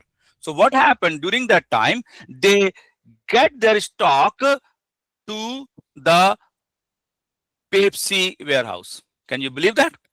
Because Pepsi don't need that in December. It's very cold. Yeah. So they get the stock to the Pepsi during those months, 2-3 months, yes, as part of the STO, because they are giving the leasing or whatever for a few months from Pepsi, that warehouse, and from there they are doing all the transaction. Once they are done with January, February, they give it back to Pepsi, then stop shipping here. I'm just giving you an example of the STO for non company ownership, non-company owned nodes. Yeah. Is it like they're using the infrastructure of Pepsi to store the stock? Okay. Yeah. That's a good example. Yes, Arsalan, number 2. Yeah. Yeah. So number 2, you've talked about MEIO, but I understand MEIO is only optimizing the safety stock numbers. It doesn't reposition the whole inventory. It does both. It does both. Achha, okay. Yeah. MEIO in IBP is very strong, and we're going to teach that in May. And it has both. It suggests the safety stock levels, and then it also says, hey, you have this much here, keep moving, and it generates it suggests the inventory level. SEO, exactly. So and the one thing, let me complete that, because if you teach that, so take this full thing is MEIO plus DRP in IBP does the STO, not only MEIO. Yes, Samir? Yeah, it has both. Okay, yeah. Because this is my understanding. So I thought MEIO is only setting the parameters or suggesting the parameters for safety stock, and you would still need to run DRP to generate this. Exactly. Right? Stock transport requisitions are here. Exactly. And this is the inventory suggestion, whether it is a safety stock or the total inventory level. The suggestions are here. STRs are DRP. Yes, Samir? Right, correct. Yeah. Very important. Good question, Salan. Because somebody think MEIO is doing everything. No. MEIO plus DRP, and they both are part of IBP. So MEIO suggests what you need in each node, and then DRP executes and creates the stock transport requisitions. And then what happened? Then after that, it goes to S/4HANA to convert the STO into STR into STO. That's the HANA part, the execution part. IBP don't do execution. We just generate this, give this to HANA, and HANA takes care of that, converting into an STO. Okay. And yes, I mean, there are multiple levels between STR and STO that we need to do the load consolidation and truckload building and all those sort of things to convert to STO. Yes, because the transportation planning is also part of IBP. So as Samir said, 1, DRP, 2, transportation planning, 3. And now you got here IBP, and here you got S/4HANA. This guy suggests the inventory level. This guy decides on that STRs, and then this guy adjusts based on the transportation lane and truck utilization. It adjusts the quantity of that each lane. Say, no, don't do 100, do it 150, because that is much more efficient. And then you get all that here, and then STR converted to STO. Yes. Good question for Samir, actually. So Samir, you're talking about here the transport load builder? Yeah. Okay. But transport load builder is very, very basic. It's still very manual. It's not an optimizer of any nature, right? Truckload building is not an optimizer, that's right. But the load consolidation side of it, that tries to optimize based on how much your truck can take in terms of weight and volume. So that is where it consolidates all those. And then when you load the truck, it says that I'm meeting my volume of that truck first, or I'm meeting the weight of that truck first. So based on that, you need to manually put STRs into a load to see if it is hitting that criteria or not. It's not doing any calculation by itself, right? No. It's just an indicator only. No, it will calculate everything because it has the weight of pallets, the cases, and the volume of it, the weight of it, and based on that, for example, if you're using 53 feet of truck, it will check everything and then do the calculation. So I'm going with what I remember of hearing about this a few months ago. Maybe things have changed, but we'll leave the detail for the later conversations, I guess. Yeah. Yeah, I mean, SAP, I would say it is not up to the mark in TLB. You are partially right on that because it is not very advanced over here. So it depends on the business if they have developed something internally to tackle these challenges. But SAP is trying to improve the truckload building side of it, and you're partially right that it is not 100% automated. Yeah. Very good, very good. Good point there. It's not completely. And the other softwares I have used is in that area is that it is first is the load optimization, which is TLB, load optimization, which is part, basically it came from APO. APO has a TLB and it got moved to IBP. So I've used that. And then second one is in that area, transportation planning, is the route optimization. So now you know that from this to this, if the truck is moving, the truck should be utilized properly, step one. But if there are 3 trucks going, do you need 3 trucks or do you need 2 trucks? Route opta, or do you need the route to go like this to deliver these guys? This is known as milk run. Or do you want to do a milk run to ship these guys to deliver to these guys and come here? Or do you need a direct route from here to here? Which one is more cost effective route up? So the 2 parts here in transportation planning: load optimization at each unit level of the truck, and route optimization is overall network level. Okay. That's from a business level, but within SAP IBP, only the TLB is there. There's no route optimization, right? Samir, I have not used IBP route optimization. I've seen other one. What do you think about that? Sorry, The route optimization. The route optimization is available in IBP or not? I don't think so. Yes. No, I mean, if you see the supply optimization, what we do in supply planning, it does a planning about from where I should replenish the product from. So that all sure. optimization. So route optimization is really like deciding the routes that the truck will take to deliver to customers. I don't think there's any such capability in IBP. Okay, IBP is here. Samir, can you tell me where I should click to see, because I also want to learn that part. Where is that? Is it route optimization? That is here? TLB part of it. I would say that it is partially over here, partially in S4. So I mean, I think there are a lot of settings need to be done. It's not very straightforward over here. But in T lane, you can see what are the transportation lanes. Just write transportation lane. Yeah, but those are fixed. These are not dynamically calculated, right? See this. So Arsalan, you're right. TLB is here. Transportation load building profiles. Yeah, that is there. The lane part, I don't know how the lane is used for optimization or not. That is something I have not seen. By route optimization, can you again explain what exactly you're trying to say? I would say leave it for now, because I think we're going off. Okay, let's come to that when we come back to IBP. No, that's a very good point. Yeah, let's keep it for the May, because it has a whole Pandora. And you're right, Arslan. The route optimization I have used is not SAP. I've used outside box, another software. Okay, let's go to the where I was to complete that topic. Okay, so now so just to complete that, if I run MEIO, then it will be changing this to say what is my optimized level for all of those. That's what MEIO does. And the advantage of all that, the discussion we started, the process of the consignment, the third party, which is known as drop shipment, and then the stock transport order, is that I am moving the stock within my network and I am not buying it from the supplier. So it is not impacting my DIO. So I am still good in my working capital in the cash, not converted into inventory. Okay, so the 3 special procurement process we discussed. There will be other ones, but I just want to give you this, because now what we are going to do, you're going to see more of these topics coming again and again. Everybody comfortable with special procurement process, consignment, third party, drop shipment, and stock transport order, and how it impacts the positive side of the working capital management? Okay, That is good enough for that topic. Now we are in the so that is good. Okay, we have to do this one here, the OBYC and FS00. Let me share with you. What happened is that seeing my screen? Yeah.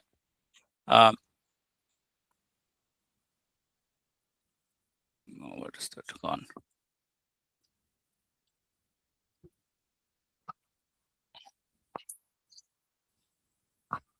Okay. Where is that going on?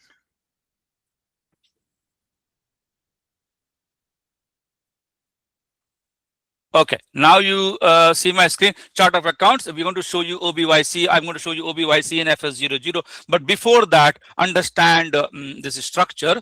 The chart of account is, what is the chart of account? All those accounts you see, goods receipt, accounts payable, blah blah. Yeah, the GL account is where the last thing is that, yeah, in the whole structure, the GL account is where all the GL all the transactions hits the GL account, whether your goods receipt or goods issue or payable or whatever transactions you are doing is going to go in the journal entry in the GL account. Yeah, whether it is automatic or accounts department is doing manually, but they are all doing the journal entries. This is automatically, which we call it in SAP S/4HANA, is part of the course, is known as automatic account determination. Yeah, account determination is means I did the goods receipt, GR101, how it impacts my financial statement, which GL account it has impacted. Yeah, this is where we will learn that. Okay, so just understand the structure is that all these GL accounts are grouped by the account group, like goods receipt, accounts payable, receivable, blah blah, and all these are part of the chart of account. Yeah, SAP provides the standard chart of account which has all of these already. When you create the company code, which we will do it today, when we create the company code, we copy it from the reference company code, and when we copy from the reference company code, all these accounts, so-called structured in GL accounts and account group and part of the chart of account, all that is also copied from the reference company code. So you need to understand what you're copying. If you are doing a goods receipt and you're saying that, oh, I'm getting an error, I cannot do GR, or if I'm doing an invoice payment, I'm getting an error, the tax code GL account does not exist, this does not exist. Why it does not exist? Because when you copy it from the reference, some of those are missing. Okay, so I will show you how to fix that, but understand the chart of account. Okay, now you see that how it is structured. All those, it's like assets, liabilities, blah blah, each of them has the GL accounts inside that. Yeah, it is like a, so now you see that ultimately I want to get balance sheet, trial balance, profit and loss. I want to get that. To get that, I have to group that into account type, balance sheet accounts and profit and loss accounts, and then each of them are like this. And inside that, I have all those. What I'm showing you here is the goods receipt and all that thing. So this is how the structure is, and I'll show you in the SAP. Okay, so we need to understand this, and then the last part here before I show you that is company code. I told you yesterday also that when we do the company code, then this is the 110. This is your company code currency. When we do that, this is by default your company code currency. But if you we are going to learn, I think maybe today is too late, but we'll try. And then we do the material ledger ML. Then you can have multi-currency. At the plant level, if valuation area is your plant, you can have multiple currency because of the advantage of material ledger activation ML, which was not part of ECC before. So if you want to have multiple multiple currency at the plant level, which helps you to do the valuation in multiple currency other than your local currency, whatever that currency you have, the company code, then you can have some of these ones in your material ledger. So this the most important one are the number 10 and number 30. 30 is your currency at the overall client level, that consolidation level. consolidation level, and this is your at the company code level. And under the company code, you have all the plants, which are manufacturing plant, distribution, blah blah.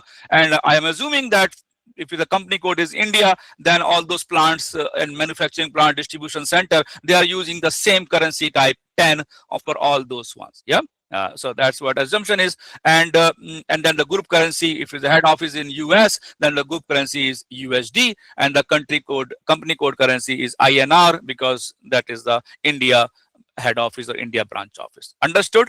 If somebody wants to put another one, then they can put 20 in between for the controlling area. If it is a different controlling area, they can put that, but this is not much.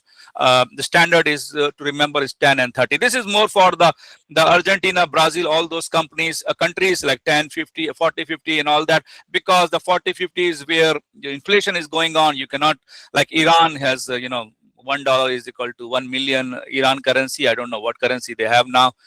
In those situations, they do need some of those to maintain a hard currency and all that. Okay, good. Now you understood that part, and let me take you to the SAP side to show you that.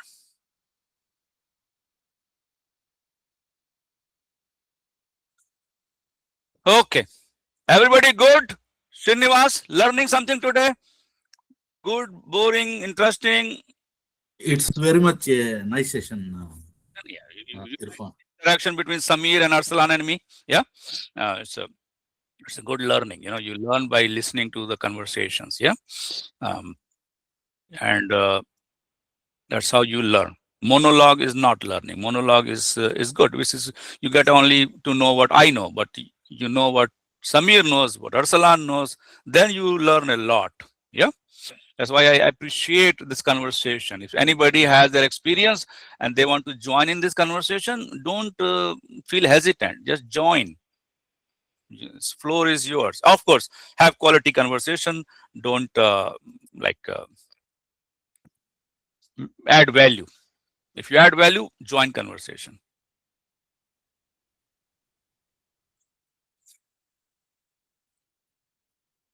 Okay. Again, this. Okay, so now you see that this is a very famous one, OBYC. You say that, oh, what are these A, B, S, K, da da da? It's hard to understand all this. Okay, let me show you this. To understand this, you need to go to. Okay, M23N. Okay, this is what is my. This is M23. Yeah, what is my PO? What was the PO number I have used? 2222. Yeah, this guy. Yeah, what is that number here I have? Yeah, this guy. 2648. Yeah, 2648. 2648.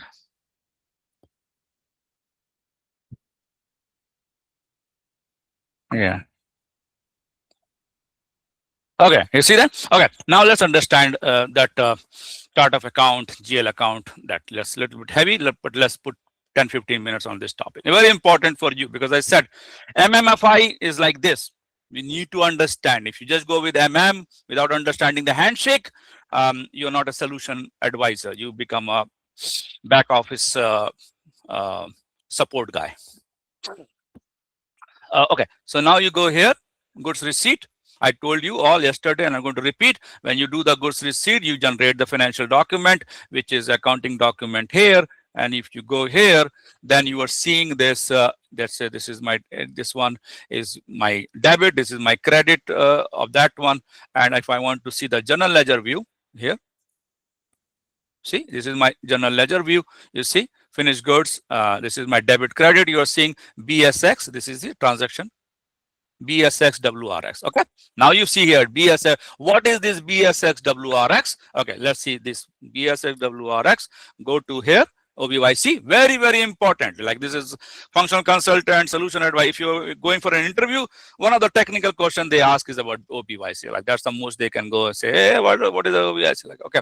So understand this. It's because MMFI is where you can differentiate the candidates like how much they know the depth. Yeah, not in the P2P cycle. Everybody knows P2P cycle. So how you differentiate the candidate? By asking some MMFI questions. Okay, this is one of that, OBYC. Okay, so now you know that here I'm showing you in the goods receipt that debit is in BSX and credit is in WRX. What are those BSX, WRX?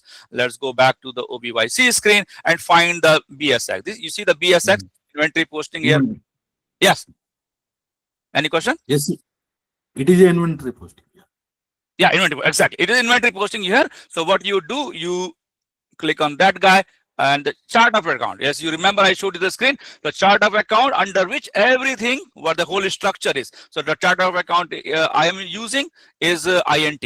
Okay, that's what I copied. The company code, the chart of account used is INT. So I using the INT. So it is a chart of account and then the transaction investing.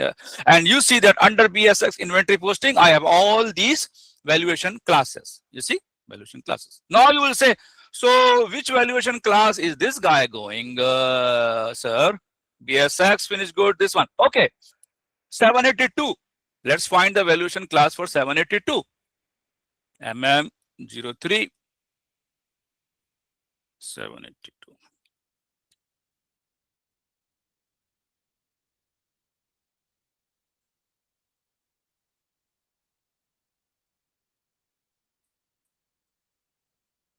For my plant, at the plant, because my valuation area is plant. Okay, see the 782, my valuation class is what here?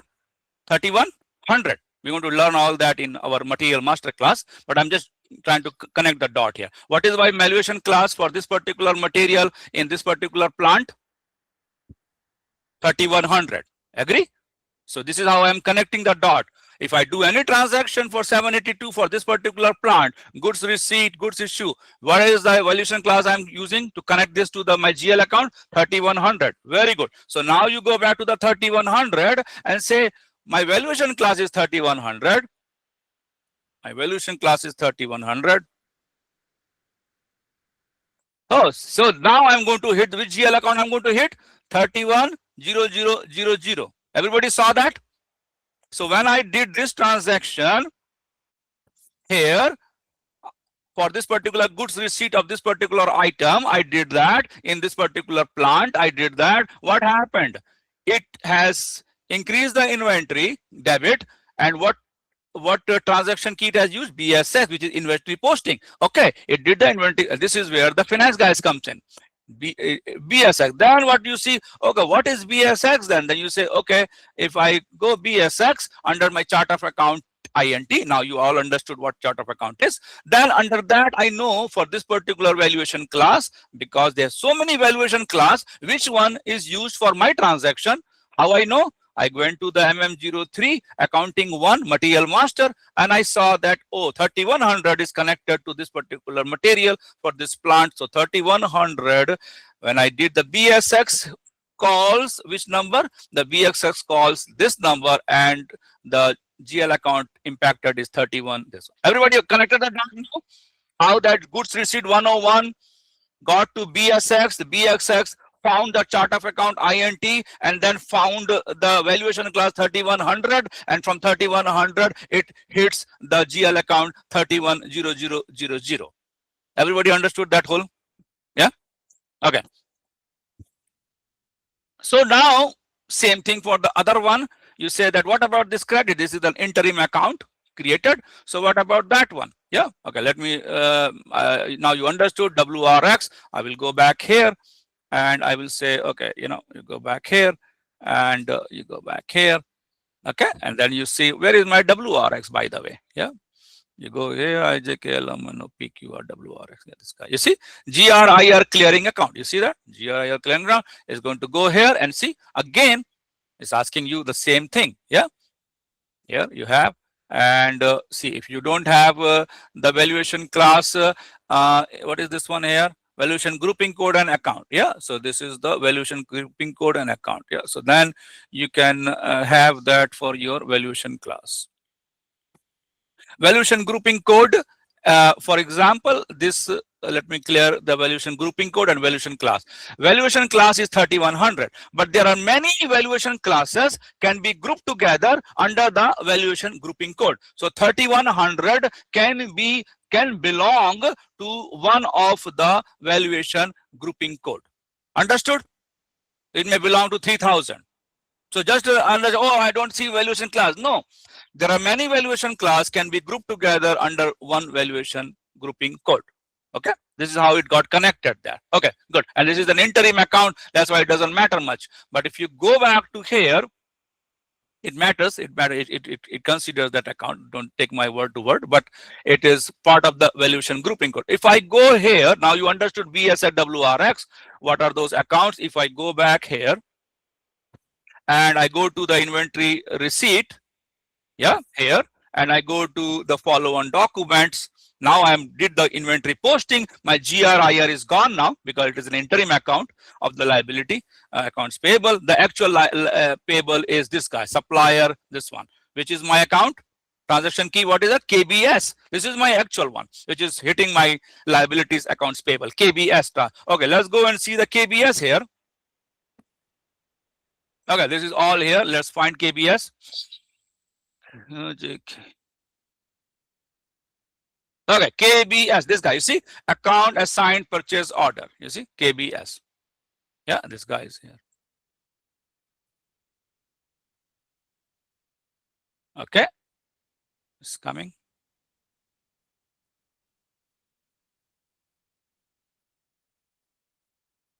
Okay, you see INT KBS, yeah, account assignment, yeah, account assigned purchase order, and it is going with the account, yeah. So this is where when the accounts payable guys does, then it hits the account. So what happened is that, so this is the KBS, which is the hitting the T code here. The transaction key is KBS. Okay, so this is part of that, and here it is what account assignment. Yeah.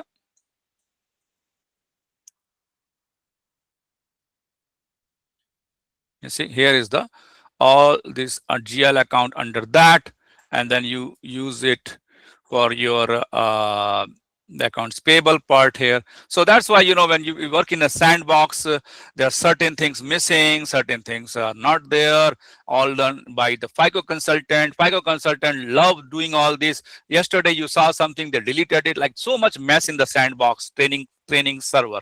And you get headache because does not generate much of the errors. The error is generated through the FICO guys. Yeah, and then we deal with it, and then we solve it, and we learn their part. But this is basically their job to do all that. But they create the mess, and then we come and then we solve the mess, and then we learn some part of there, and we say, okay, you know, you guys deleted this one. Maybe I want to throw one of the accounts payable here. You know, so.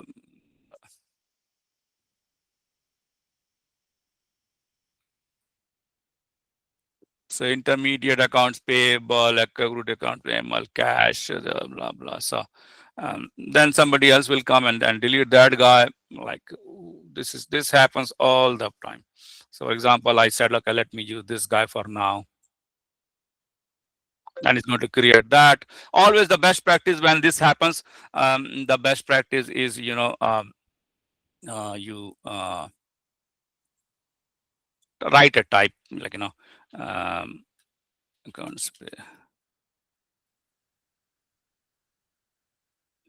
So if somebody sees the transport request, they will delete it or approve it, whatever. Yeah. Always write what you have done, so it can show in the transport request. Yeah. Okay. So this is good now. Okay, so now you understood that part, and so that is where all the OBYC is. That now last part here is the GL account. What about the GL account? Okay, that's OBYC is done. You understood how to track from valuation class, valuation grouping code, chart of account, transaction key hitting the GL account. Okay, now you go to the FS00. You know, here is, you see like that. If you don't see this in your side, don't worry. You know, you have here navigation, settings, navigation, you know, and then you say navigation, settings, hierarchy display. Okay, this is the hierarchy display. You see, I put display accounts in navigation tree. If you see something like this in your screen and say, I don't see what you are seeing, don't worry. If you see here /NFS, you see something like this and you say, oh, but when you show the demo, it was all the accounts on left side. I don't see. Don't worry. Just go to the settings, go hierarchy display, and then display accounts in navigation tree. And then you will see the left side of it also. Yeah. And then you go here again, /NFS00. You see all that come here. Okay, now you see that all these are structured the way I showed you in the PowerPoint slide. This is all structured like that. These are known as account groups, and under that are all the GL accounts for each of them. Yeah, so not good, well done here, because from where the copy has been done does not have a good structure. But if you say, let me try some other ones here, see, change the company code. Yeah, if I change the company code here, I say, let me try some other company code and see what they have done. One so let me try, let me drop this guy and see if somebody has done better job in maintaining this whole thing. See, it's all hard to know who has done good job, just not because USD is better than Navi Mumbai. Maybe Navi Mumbai guy has done better job. I don't know. But you see, not even define the name of those ones. Yeah, you see, like lazy job. Yeah. So that's why you you can look into this here and see who has done better job, and then copy from there. Little bit extra time, but this is good learning for you. If not, just copy the one I have, SIN1, and still you will do work. And if there is any problem comes, you see that, hey, I'm getting an error, don't worry, we know how to solve the error. Is because, see, this is not clean up here. So let me go back to the SIN1. If you, the type of errors you will see is that, let me go back first, explain this part here, and then I go. Okay, this is how it is structured, and you have all the GL accounts and this one, and then you say, okay, I want to find that particular GL account I saw. You showed me here, not this guy here. Yeah, it showed me this GL account. What was the GL account I showed you? Okay, I want to show you this GL account here for inventory posting. What was that GL account for inventory posting? Okay. Okay, so this is my BSX inventory posting. This is GL account. Yeah, 792000. Is it my GL account? 792000.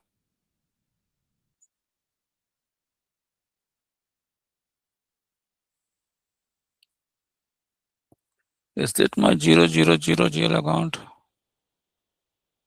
You see, finished good. Yeah, this is my inventory posting for, this is my finished good 792000, and I double click on this and I see all the details of that GL account. Okay, all the details I'm going to see. Where this account is hitting is going to hit in the balance sheet. It has, see here, balance sheet or income statement or blah blah. Yeah, so this is how I know that this is my balance sheet is going to hit. This is my GL account, and I know from my transaction here that this is my GL account is hitting. This is the transaction key BSX through which I'm reaching the GL account, this one, for this particular material. And if I want to know about that GL account, then I go to FS00, and then I see that GL account, search it, see it. And if something says that, this GL account does not exist, what we do? We just go and create a GL account. We click here and we create a GL account. We do that. Don't first practice, then do. Don't mess up. But if something happens, you just create a GL account. That's what we do when we solve the problems. The GL account does not exist. We come here, we create a GL account in our thing, and then everything is going to back normal. Okay. You all understood this whole MMFI side, the OBYC and FS00. What do you think? Any question? NTD, sir. Thank you, sir. Will watch the recording. Have a good day. Yes, Vishwa. Good day, good day, good day. Very good, very good. Okay. Any question on the MMFI side, OBYC code and FS00 chart of account groups? Inside the account groups are all the GL accounts structured to support the entry in the balance sheet and income statement. Everybody understood that how it works from the transactions in the supply chain operations to the finance accounting side. Yeah, it's good. Michelle, all good, Michelle? Michelle is here. Yes, sir. All good. Very interesting. This is much better than the last classes we had, Michelle. Yeah. Yes, sir. Much better. Actually, the last batch was the very much of beginner level. Beginner level, So yeah. if no one has no idea like what SAP is, then they can take SAP second batch classes. But this batch classes are really advanced level. Very advanced, yeah. Because we have advanced students here, Michelle. Yeah, we have advanced Yeah. students. Yeah, we have to match that Very level. Yeah. disciplined. Yeah. Very disciplined. Class is very good. Students are serious, I think, this time. Thank you, Michelle. Thank you. Michelle is supporting me from January 2025. She is my customer service manager. You know, anybody looking for a customer service manager position in Pakistan or online remote, please contact Michelle. I highly recommend her. She has supported me for 2 years, and she can manage all the customer communication, back office, everything. So very good. So thank you, Michelle. And so now So we much have fun. so that's good. Okay, now we are switching towards I think let's do 5-10 minutes more. I have to do the video editing and posting of yesterday's video also. I got a little tired yesterday, so okay, so let's go back to the agenda. So we have done see so many things to do, and the time is up. So P2P done, this done, this done. I still have to do these two guys, and this one is done. Then yeah, this part is all done. This part is done.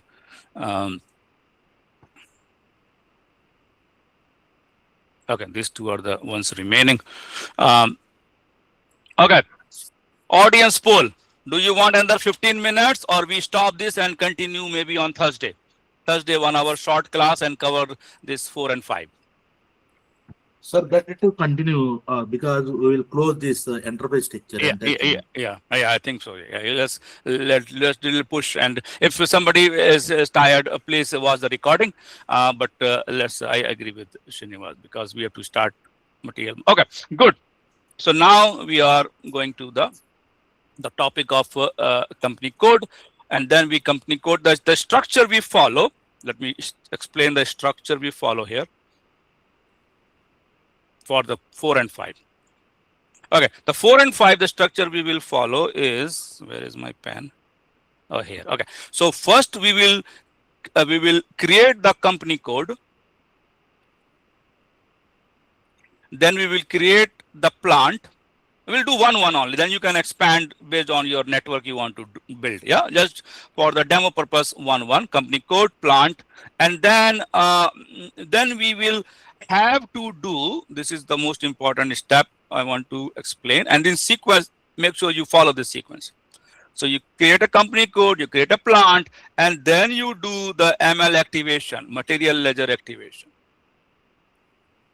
Because you do this at the plant level. Whatever the plant you have created, you want to make sure that you do the actual costing on that plant for the material, and then you make sure you use the multi-currency option available through material ledger. Yeah, multi-currency. So I'm going to talk about that material ledger advantage, but just remember these two, that the sequence is after plant you are doing this because actual costing can be done using ML activation after ML activation, and multi-currency you can also have, and I showed you the currency type. Yeah, 10, 20, 30. Yeah. So you can do at the company code level, or you can do at the group currency level. You can have for each plant, you can do that, or any other currency you want. It does not hold you. At least I think it goes with 3 currencies. Yeah, so you can use that. Okay, once you are done with the plant, then you activated the ML. That is done, and then you can do is you do this, and then you create storage location. Yeah, you create a storage location on the plant, and then you create the purchase organization. We create one of that, and then we link it that to the plant and to the company code, assign it to that guy, and then we will create a so-called purchasing group, the buyers, and you don't have to assign to anybody, just create one and keep it there. And this is how your enterprise structure skeleton is created, and you can keep adding the nodes you want. Okay. Okay, Arsalan, talk to me after that. We'll have separate meeting. Thank you, Arsalan. Thank you. Salam. Okay. So you got that. So this is where we are doing. So let's, and you all know that I'm going to share with this all things with you. So this is the ones we follow. Yeah, you have all this. You can use it. The second document I have kept for you is this guy. For the material ledger, I'm going to share this with you, material ledger activation. I will follow today, and you can use it to follow yourself. You see what is material ledger, step by step, all the steps are there. Yeah, like if you don't do material ledger activation, this type of error will come in your material master. When you create a material MM01, this error will come. That way it's going to show you, go back and activate it. Yeah, and then you have to, that's why the sequence is important. After a plant, you have to create. Okay, then you have to, all these steps we will follow to do the material activation. Very easy. I will show you. See, multi-currency, you can have it at the plant level. We will select that. And the only error here, I'm going to explain, tell you that in this book, there is an error here. Which is is all good. Everything is good. Very easily explained. That's why I am keeping it this one. The CKM. The spelling mistake happened here. Is CKM start, START, not STSRT. Instead of S, it is A. So I will show you this T code. CKM start, START is A here, not S. Other than that, this document is very good, and you can follow it. Okay. So now I think we'll switch it again, and we come to this side. This document is where's Afifa. Afifa has used it. Very nice project plan she has created. I'm very proud of Afifa. Year 1 of BCom, and she's still at the junior consulting level. Once she passes the BCom after 3 years, she will definitely get a very good job. Okay, so now I'm going to go this side.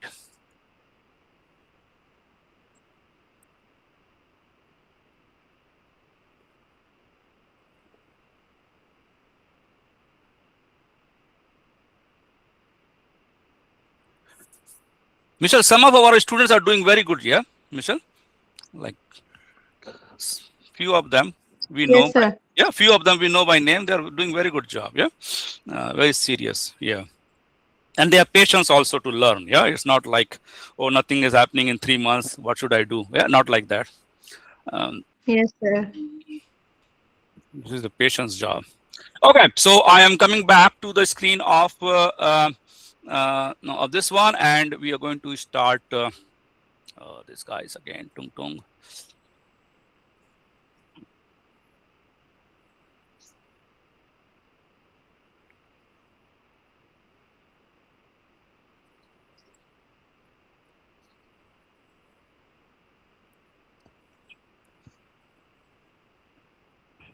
SPRO, all the configuration is on the back side, SPRO, okay?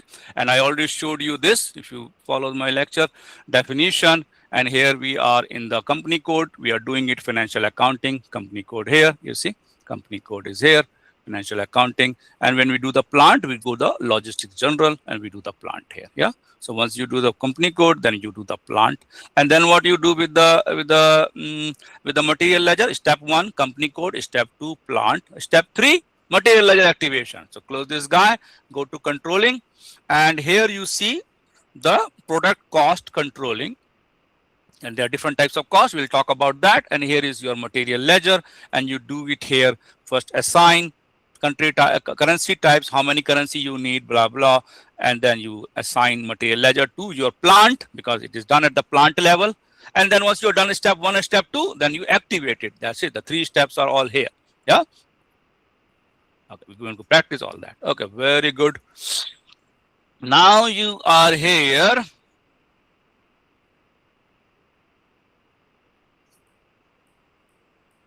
Okay, you see here. So you have copy code You got it, select that. See, and this is the one you see here. Copy. Click on this guy, and you say, hey, I want to copy from the one I'm using, SIN1, for example. Yeah. So I'm using this company code, and I want to create my own company code, maybe TIN1 or TIN9, whatever I want to create. Let's put a TIN9 here. Yeah. And then a copy here. You see, do you want to copy the GL account? Exactly. This I showed you all. It's going to ask you that, hey, all these, do you want to copy the whole chart of account, GL account? You say yes, because that's why you're copying. You don't want to create this from the scratch. Yeah. So yes. Do you want to copy the assignment? Yes. Do you want to allocate a different currency say no, because you just keep the same, because is INR for that company code. I don't want to change the currency for now. Yeah, just say no here. Yeah. Do you want to allocate? No, I don't want to. I want to keep it same. Yeah. Certain data was not copied. That's okay. We'll fix it in FS00. Certain problems will come. We'll fix it there. But for now, this is. Do you want a transport number ranges? Yes.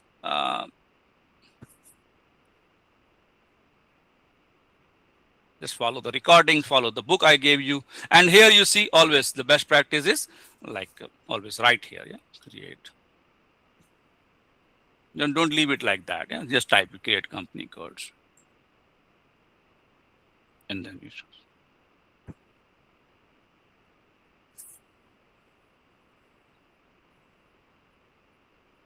Okay. This is all come here.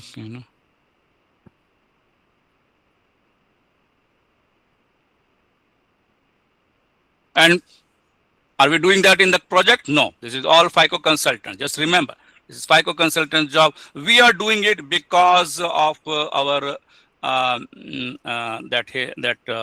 we have to create our enterprise structure. That's why. Yeah. Otherwise, we would have not done that. This is not our job. Not our job, not our expertise.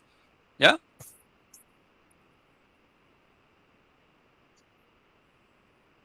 See, copy to TIN9. Yeah, I created this, copy to TIN9. So TIN9 is created. My company code is created.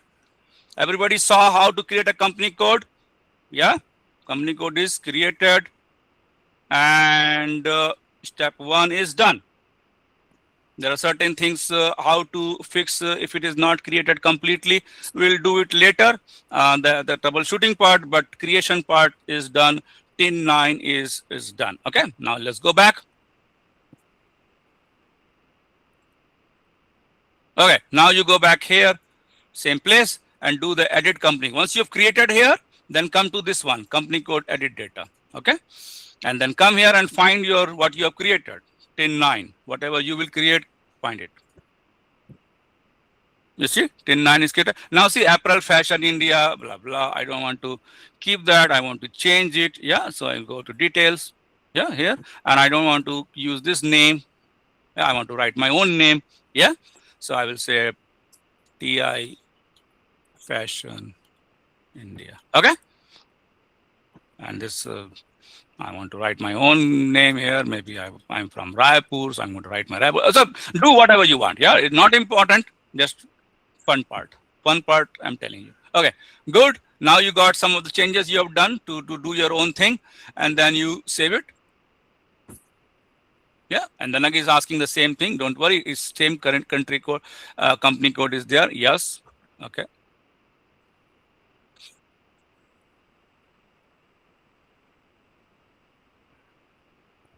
Follow these steps, creating company code. Yeah.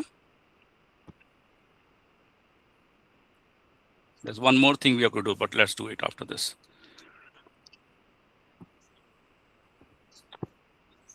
Okay, this is good. Now this is done. Now go to this tab here, address.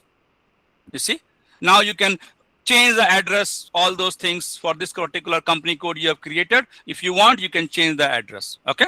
I'm not doing anything here, but you see all the details here. You can write your own thing, whatever you want. And this is all belongs to this company code. Okay. You understood? If you want, you can change all that. Okay.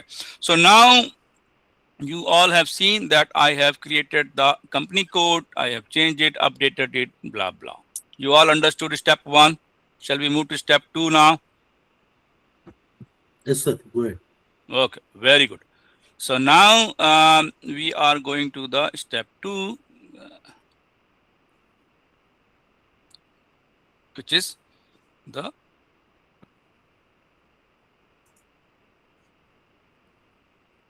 define. This is done. Go to the here and we do the plant. Yeah, define plant. Yeah, we already did the valuation. Always remember, we already did this one. This is by default always plant. And I explained to you all that why it is always plant. Okay, so this is done. Now the second part is this one, define plant. Yeah. Okay, and then you are defining the plant. Yeah. So you can copy from here. Again, same thing. You can say, I just want to copy from the other one. I have pin 1 and pin 2, 2 plants. I'm just going to create one plant. So I'm going to use this one and I'm going to copy it. Yeah. You see, and I'm going to change it here to, because I'm just lazy to type everything. So I'm just tin 1. Yeah. I'm going to, so no result. That is good, but I can use it. Yeah. Enter. Yeah. And I'm going to enter that. Yeah. And it's going to asking me blah, blah. I don't have time to do all that, but you understood. I have created a tin 1. I just save it. And it's asking me same thing. Just write.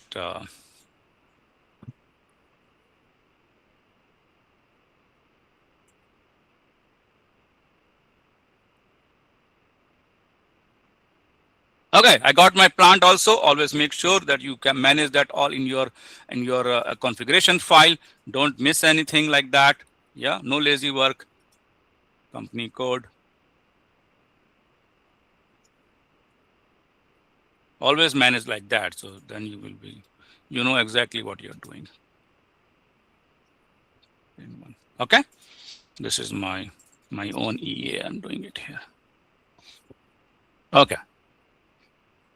Then we go here. So the plant is also done. Yeah. And now we go back here. And as per the file, I'm going to share with you. So we're done with the company code. We defined the plant. And now we can, yeah, we can do the storage location also. It's another stop here. We can do that. Let's do the storage location here. Then we go to the material management side here, and we do the storage location, maintain storage location. Yeah, and then we type our own plant. What is our plant? Tin 1. Yeah, tin 1 is my plant. Yeah, you got that one, and you enter the new entries here. Yeah, you see here, and then I can say, hey, my tin 1. Yeah, no, I said that's good. And I'm going to create here for the finished good. Okay, I'm going to receive my finished goods here. Okay, good. I'm done with that storage. I just create one storage location. Okay, again, it's asking the same thing. Just create here.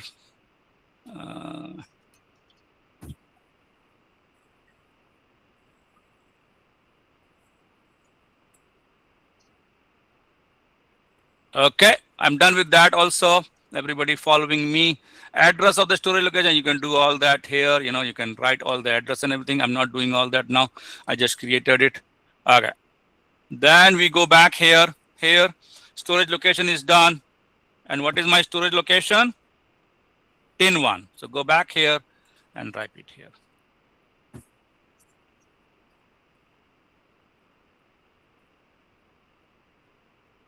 Okay, I'm done with that also. Let's go back here. Okay, so storage location is done, and I'm going to get back to the purchasing organization and purchasing group, but let's do the to the plant, purchasing the plant, and sign. purchasing organization to the plant, assign plant to the company code. Let's do the assign plant to the company code. Okay. So let's do that. Assign plant to the company code. So we are done with the definition for now here. Yeah. And then you go here and do the company code side, which is assignment, assign company to the company code. And that is your assign plant to the company code, logistics general, assign plant to the company code. Yeah. You see this one, and I know from my Excel file what I'm going to assign. I'm assigning tin 1 to tin 9, tin 1 to tin 9. Okay. So my company code is tin 9. I'm going to go here and find my company code, tin 9. Oh, this is my plant. My plant is tin 1. Yeah, that's what my plant is. So my plant is tin 1. I'm assigning to company code tin 9. So plant is tin 1. I find my plant, tin 1. Oh, this is my company code. Sorry. Oh, this is my plant. What happened? So where is my tin 9? RST. Yes.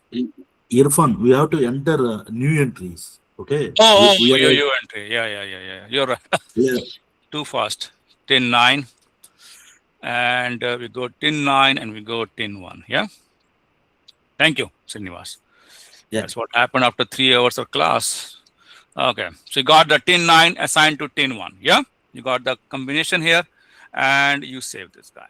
Assignment is done. Again, same thing coming here. You just say assign plant to.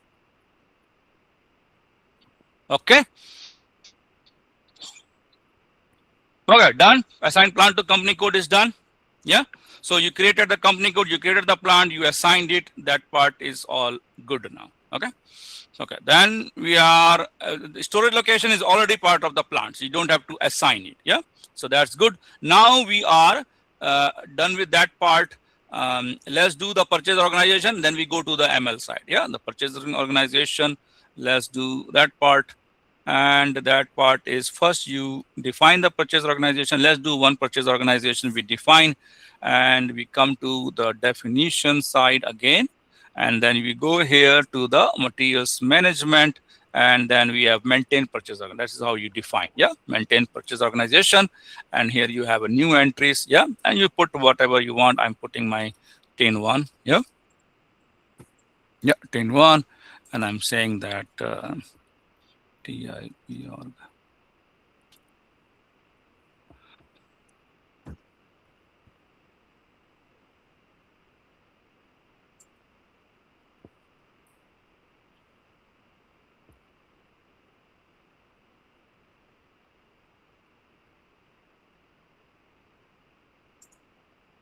Okay, tin 1 is done. I go back here and I write here.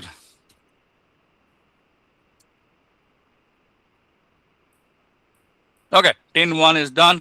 Purchase organization. I can assign this to plant and company code. Yeah. So, and then let's do the purchasing group also while you are here, which is not going to be assigned to anybody. So let's do that tin 1 here. Yeah. I think it's a two. It's not 4. It's alphanumeric only 2 or 3. I think it's 3 or 2. 3. 2 or 3. Which one? Afifa? 3. 3? Yeah, 3. Yeah, 3. Good. 3. Okay. So my students remember more than me. Very good. Okay. So now we go back here, and I am going back here. And so we are done with this. Now we are going to create a purchasing group while we are here. So material management, and then we are, so we are not here. We're going to go out of this guy, and then we go to the material management. Yeah. So where is the material management? Here. Yeah. Material management, purchasing. Yes, here we are going to do the create purchasing group. Yeah, so purchasing, and then we're going to do the create purchasing group. This guy. Yeah, this guy is separate here. Okay, now here you define here, and this is a 3 number. Yeah, so I can put 10 here.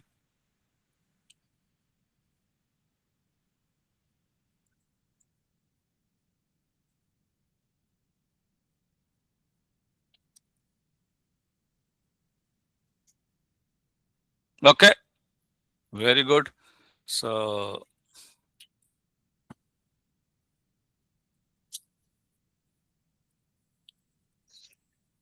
okay, this is done. TIN. So I go here and I type TIN. Okay, very good. I already did that. So now you got that one, and then you are not going to assign it. So we have to do assign purchase organization to the plant. Okay, let's do that one. Purchase organization to the plant. So we go back to the top part here again, enterprise structure, assignment, and you have materials management here, and you have assigned purchase org to the plant, which is this guy. Okay, very good. So now how you are assigning? You are assigning this here. You are assigning purchase org is my tin 1. You are assigning it to a plant tin 1. Tin 1 to tin 1. Okay. We are doing this job now. So come here, new entries. Yeah. Okay. My purchase organization is tin 1. Yeah. Yeah. This is the one. Yeah. Enter.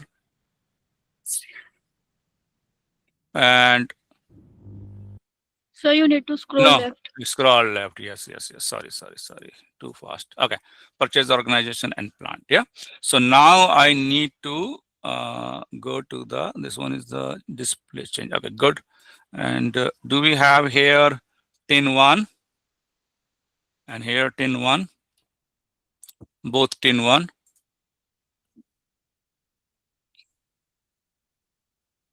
New entries, tin 1 and tin 1. Okay. Tin 1 and tin 1. Okay. Both of them are here now. Assignment is that's it. Assignment, enter it, and you got the assignment done. Save it. Yeah. And then you just go here and say assigned purchase org to plant. Okay. You're done with the assignment part. This is done. And now you go, we're not doing now the reference purchase organization standard. We can do all that later when we get to that particular configuration. Currently, we are creating the skeleton of the enterprise structure. Okay. And then assign the purchase org to the company code also. We can do the another assignment here, which is go here. And this is here we have assign purchase organization to the company code, which is tin 9.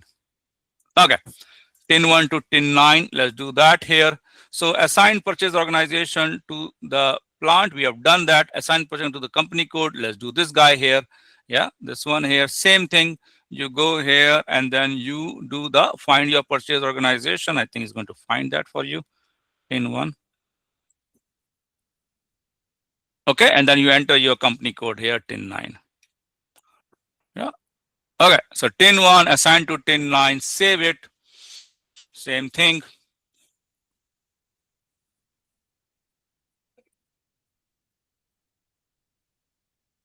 Okay, all of you are good with this now. Okay, done. This is done. We are saved it, and this is all good. And we go back here. Okay, so now we have assigned purchase up to this one, and we have created that. The whole thing is created. Now we go to slash and EC01 Afifa for to see that thing here. Yes, sir. Okay, very good. So now we go here, we go navigation, blah, blah. And yeah, say, okay, what is our company code we have created? Is Tin 9. tin 9. So let's find the tin 9 here. KLMNOPQRST, RST.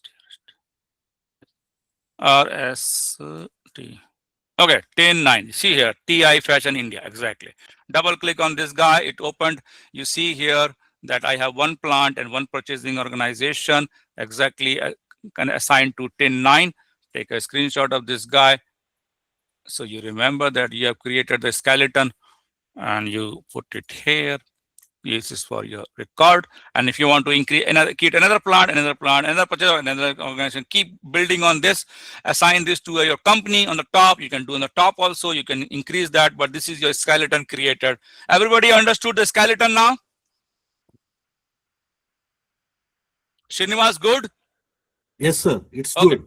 It's good. Okay, very good, very good. Okay, now you're done with this thing. So now you can go to the material ledger because you have created the skeleton and now you have to activate them. Why we are doing the activation the material ledger here? That because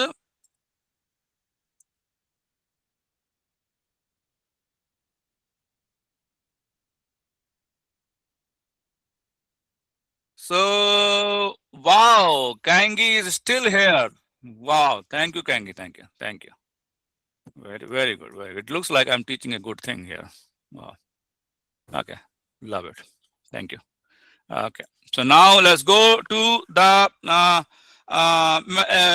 activating the material ledger. And why we do that? Let's first find out that. As I said that material master, if you go to MM03, the item is 782 in the plant. If you go and see the accounting view, this all the views we're going to learn next week in the material master, but currently I'm showing you why activation of material ledger is mandatory in S4HANA. Is if you go to the accounting view and you go and enter your own plant, which is for here for my pin 1 here, the one I'm using as a reference now. And if you go here, you see this ML active. You see this guy, Srinivas, ML activation. Yes. You see, this is very Yes. important. If the check mark is not here, it's going to give you an error when you create a material master. If you go to MM01 and create this, it's going to say material ledger not activated. Why? Because it need to have this one. Okay. Yeah, Yeah, if you have this one, then you can see all the transactions going on in this particular item, this particular plant, goods receipt, goods issue, all that value change, price movement, total stock, total price is going to keep on doing the actual costing for you in the background because you have activated the material ledger. Understood why you are doing that? Because now you can do in different currencies. You can do, you see, you can do in different because you have multiple currencies. You're doing the actual costing, not our job of the FICO guys and job of the finance accounting department. But because in the supply chain, we also need to know what is the valuation of my stock sitting. Yeah, because we are responsible for that. Agree? Yes. So you understood now the importance of the activating the material ledger, because without that SAP S4HANA will not allow you to do that. And see, this is my beginning inventory, my ending inventory, all that track is going on. Once you have all the data, it's going to do that, and that is where the all the material. Okay, good. You understood this is important. And how to get this thing? You have to activate what? Activate material ledger at the plant level. At the plant level. Very important. At the plant level. Okay, let's go now and do that job. Okay. So now I am going to, the sheet I showed you, I'm going to use the same sheet and share with you in that Google Drive. You know all the Google Drive link, you can use it. And okay,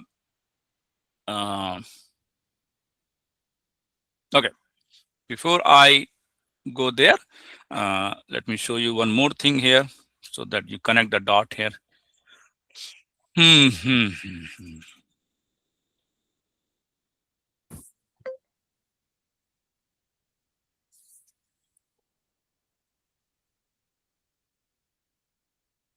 Okay, you see here price control V. Okay, very important before we go to material ledger. Price control is V because current in the standard form only two types of price control is there. One is standard price, one is moving average price. Yeah, standard price is that you set the price, whatever the price you want to set for that item, you set it and it will be same price. Here it is set as V, which is moving average. Moving average price means that whenever you are doing a goods receipt, because supply is changing the price every time, and in the PO, so then it's time to find the overall average price based on all the items you have received with different prices. Understood? So you the system is calculating a moving average price for you if you set V here. See, a moving average price is calculated every time I receive another GR. for 100 units and the price of that was 700 units. What will happen? The moving average will increase. Yes, because now the supplier is charging me 700 rupees. Understood, Srinivas? Because I'm Yes, sir. using the moving average. This is going to keep on calculating. Every time I'm doing a goods receipt based on the new price I received from the supplier, I'm going to keep out getting this new price. Okay. But if I selected S here, instead of price control V, I selected S. Doesn't matter the price of the supplier is 700 or 500 or 200. My whatever I have set here as a standard, let's say I set here 450, is always going to be 450 static. Understood? Always going to be 450. Yes. Yeah. Okay. That's the difference between these two guys. Standard price. And then what is material ledger activation? What is that actual costing means? The actual costing means that whatever you set here, whether standard price or moving average, whatever the actual price is going on is going to keep on calculating the variance between the standard and the actual, or the moving average and the actual. It's going to keep on calculating the variance. Agree? And it's going to Yes, keep sir. on doing that. And when you want to, on a month end, you want to generate reports for actual costing, is going to reconcile all that, saying, hey, this is what the prices I have received. This is my variance I have captured. And now I'm generating the report of the actual costing. It's going to do the costing for you based on all those variances it has gathered. Understood? Why material ledger is important for actual costing? Yeah, because you can get the actual costing. Because if it is if you set here 450 for the whole month, and the price of the supplier coming sometime 200 and 700, 350, blah blah. Who is going to capture the variance here between standard and actual? Yeah, is going to be captured by the material ledger. Yeah, and if you see here, And sir, one more thing, sir. Yeah. By using this data, we can analyze the spend analysis, right? Spend analysis, you can do it because now you know exactly how much you paid. Yes, for each supplier. Yeah, each supplier, how much you paid, you can do that. Actual costing is good for both sides, Srinivas, both for inventory side and for the spend side. Yeah. Yes. Yes. Okay. Very good point. Very good. Okay. Here you see, I'm back to OBYC just to show you that here, if you see those transaction keys, there are certain transaction keys responsible for managing the material ledger. You see the price difference, material ledger, PRG. You see here, PRG. Yeah. This PRG is doing what? Whenever there's a price difference coming, is going to capture the variance and put it under this particular GL account, price difference, material ledger. Yes, you see this one? Yeah. Yes, so, sir. Yes. So that's why understanding OBYC is very important, because everything, the transactions are going to the GL account through these transaction keys. Okay, very good. You understood. I don't want to beat on it. Okay. So now you are going to the SPRO. And you go to the controlling, yeah, and then you go to the product costing. Okay. Step 1 is define your material ledger type, yeah, and assign the currency type. Step 2 is this. Step 3 is this. Okay, and it's exactly mentioned in the document I've shown you. So don't worry, just follow the document. Yeah, it will show you exactly same thing. So the first one is define material ledger type. This one, so you can click here and you can get to this screen. And if you say, you know, is any shortcut there? Yes, the first one you have, the shortcut is OMX2. So if you see the document, it is mentioned the T code also. If you use this T code OMX2, you will reach, see, logged by me, because I'm opening it here. That's why it's saying logged by you.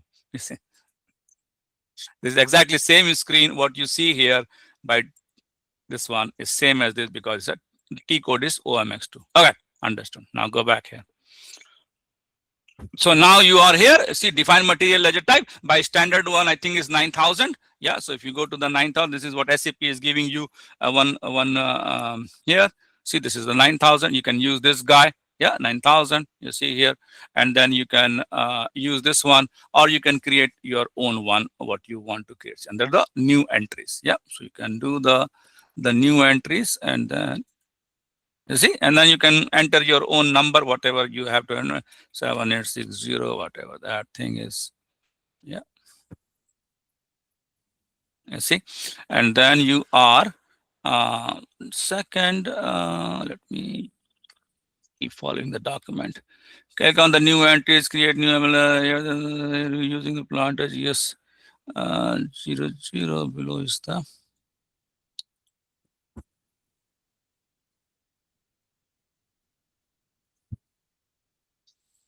okay. TIML. Okay.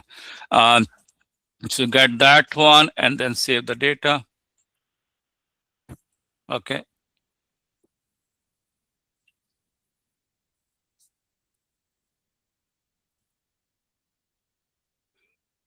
Okay. 7860. Go here.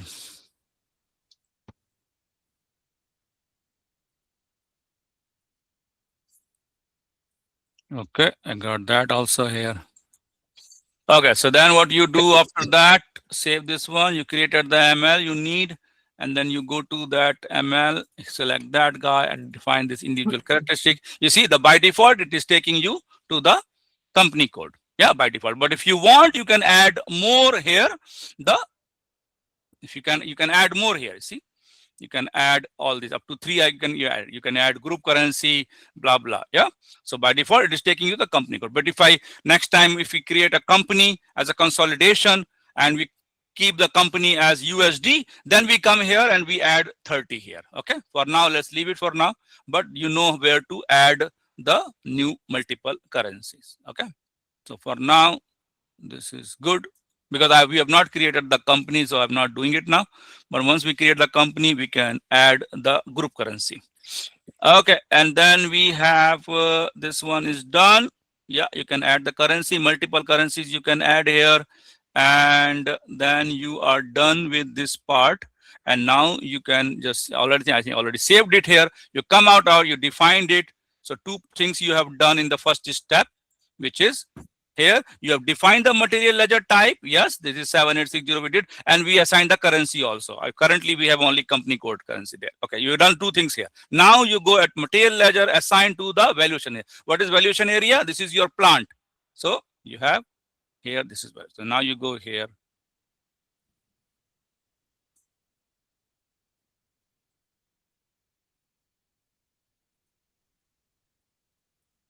And you go here 7860 to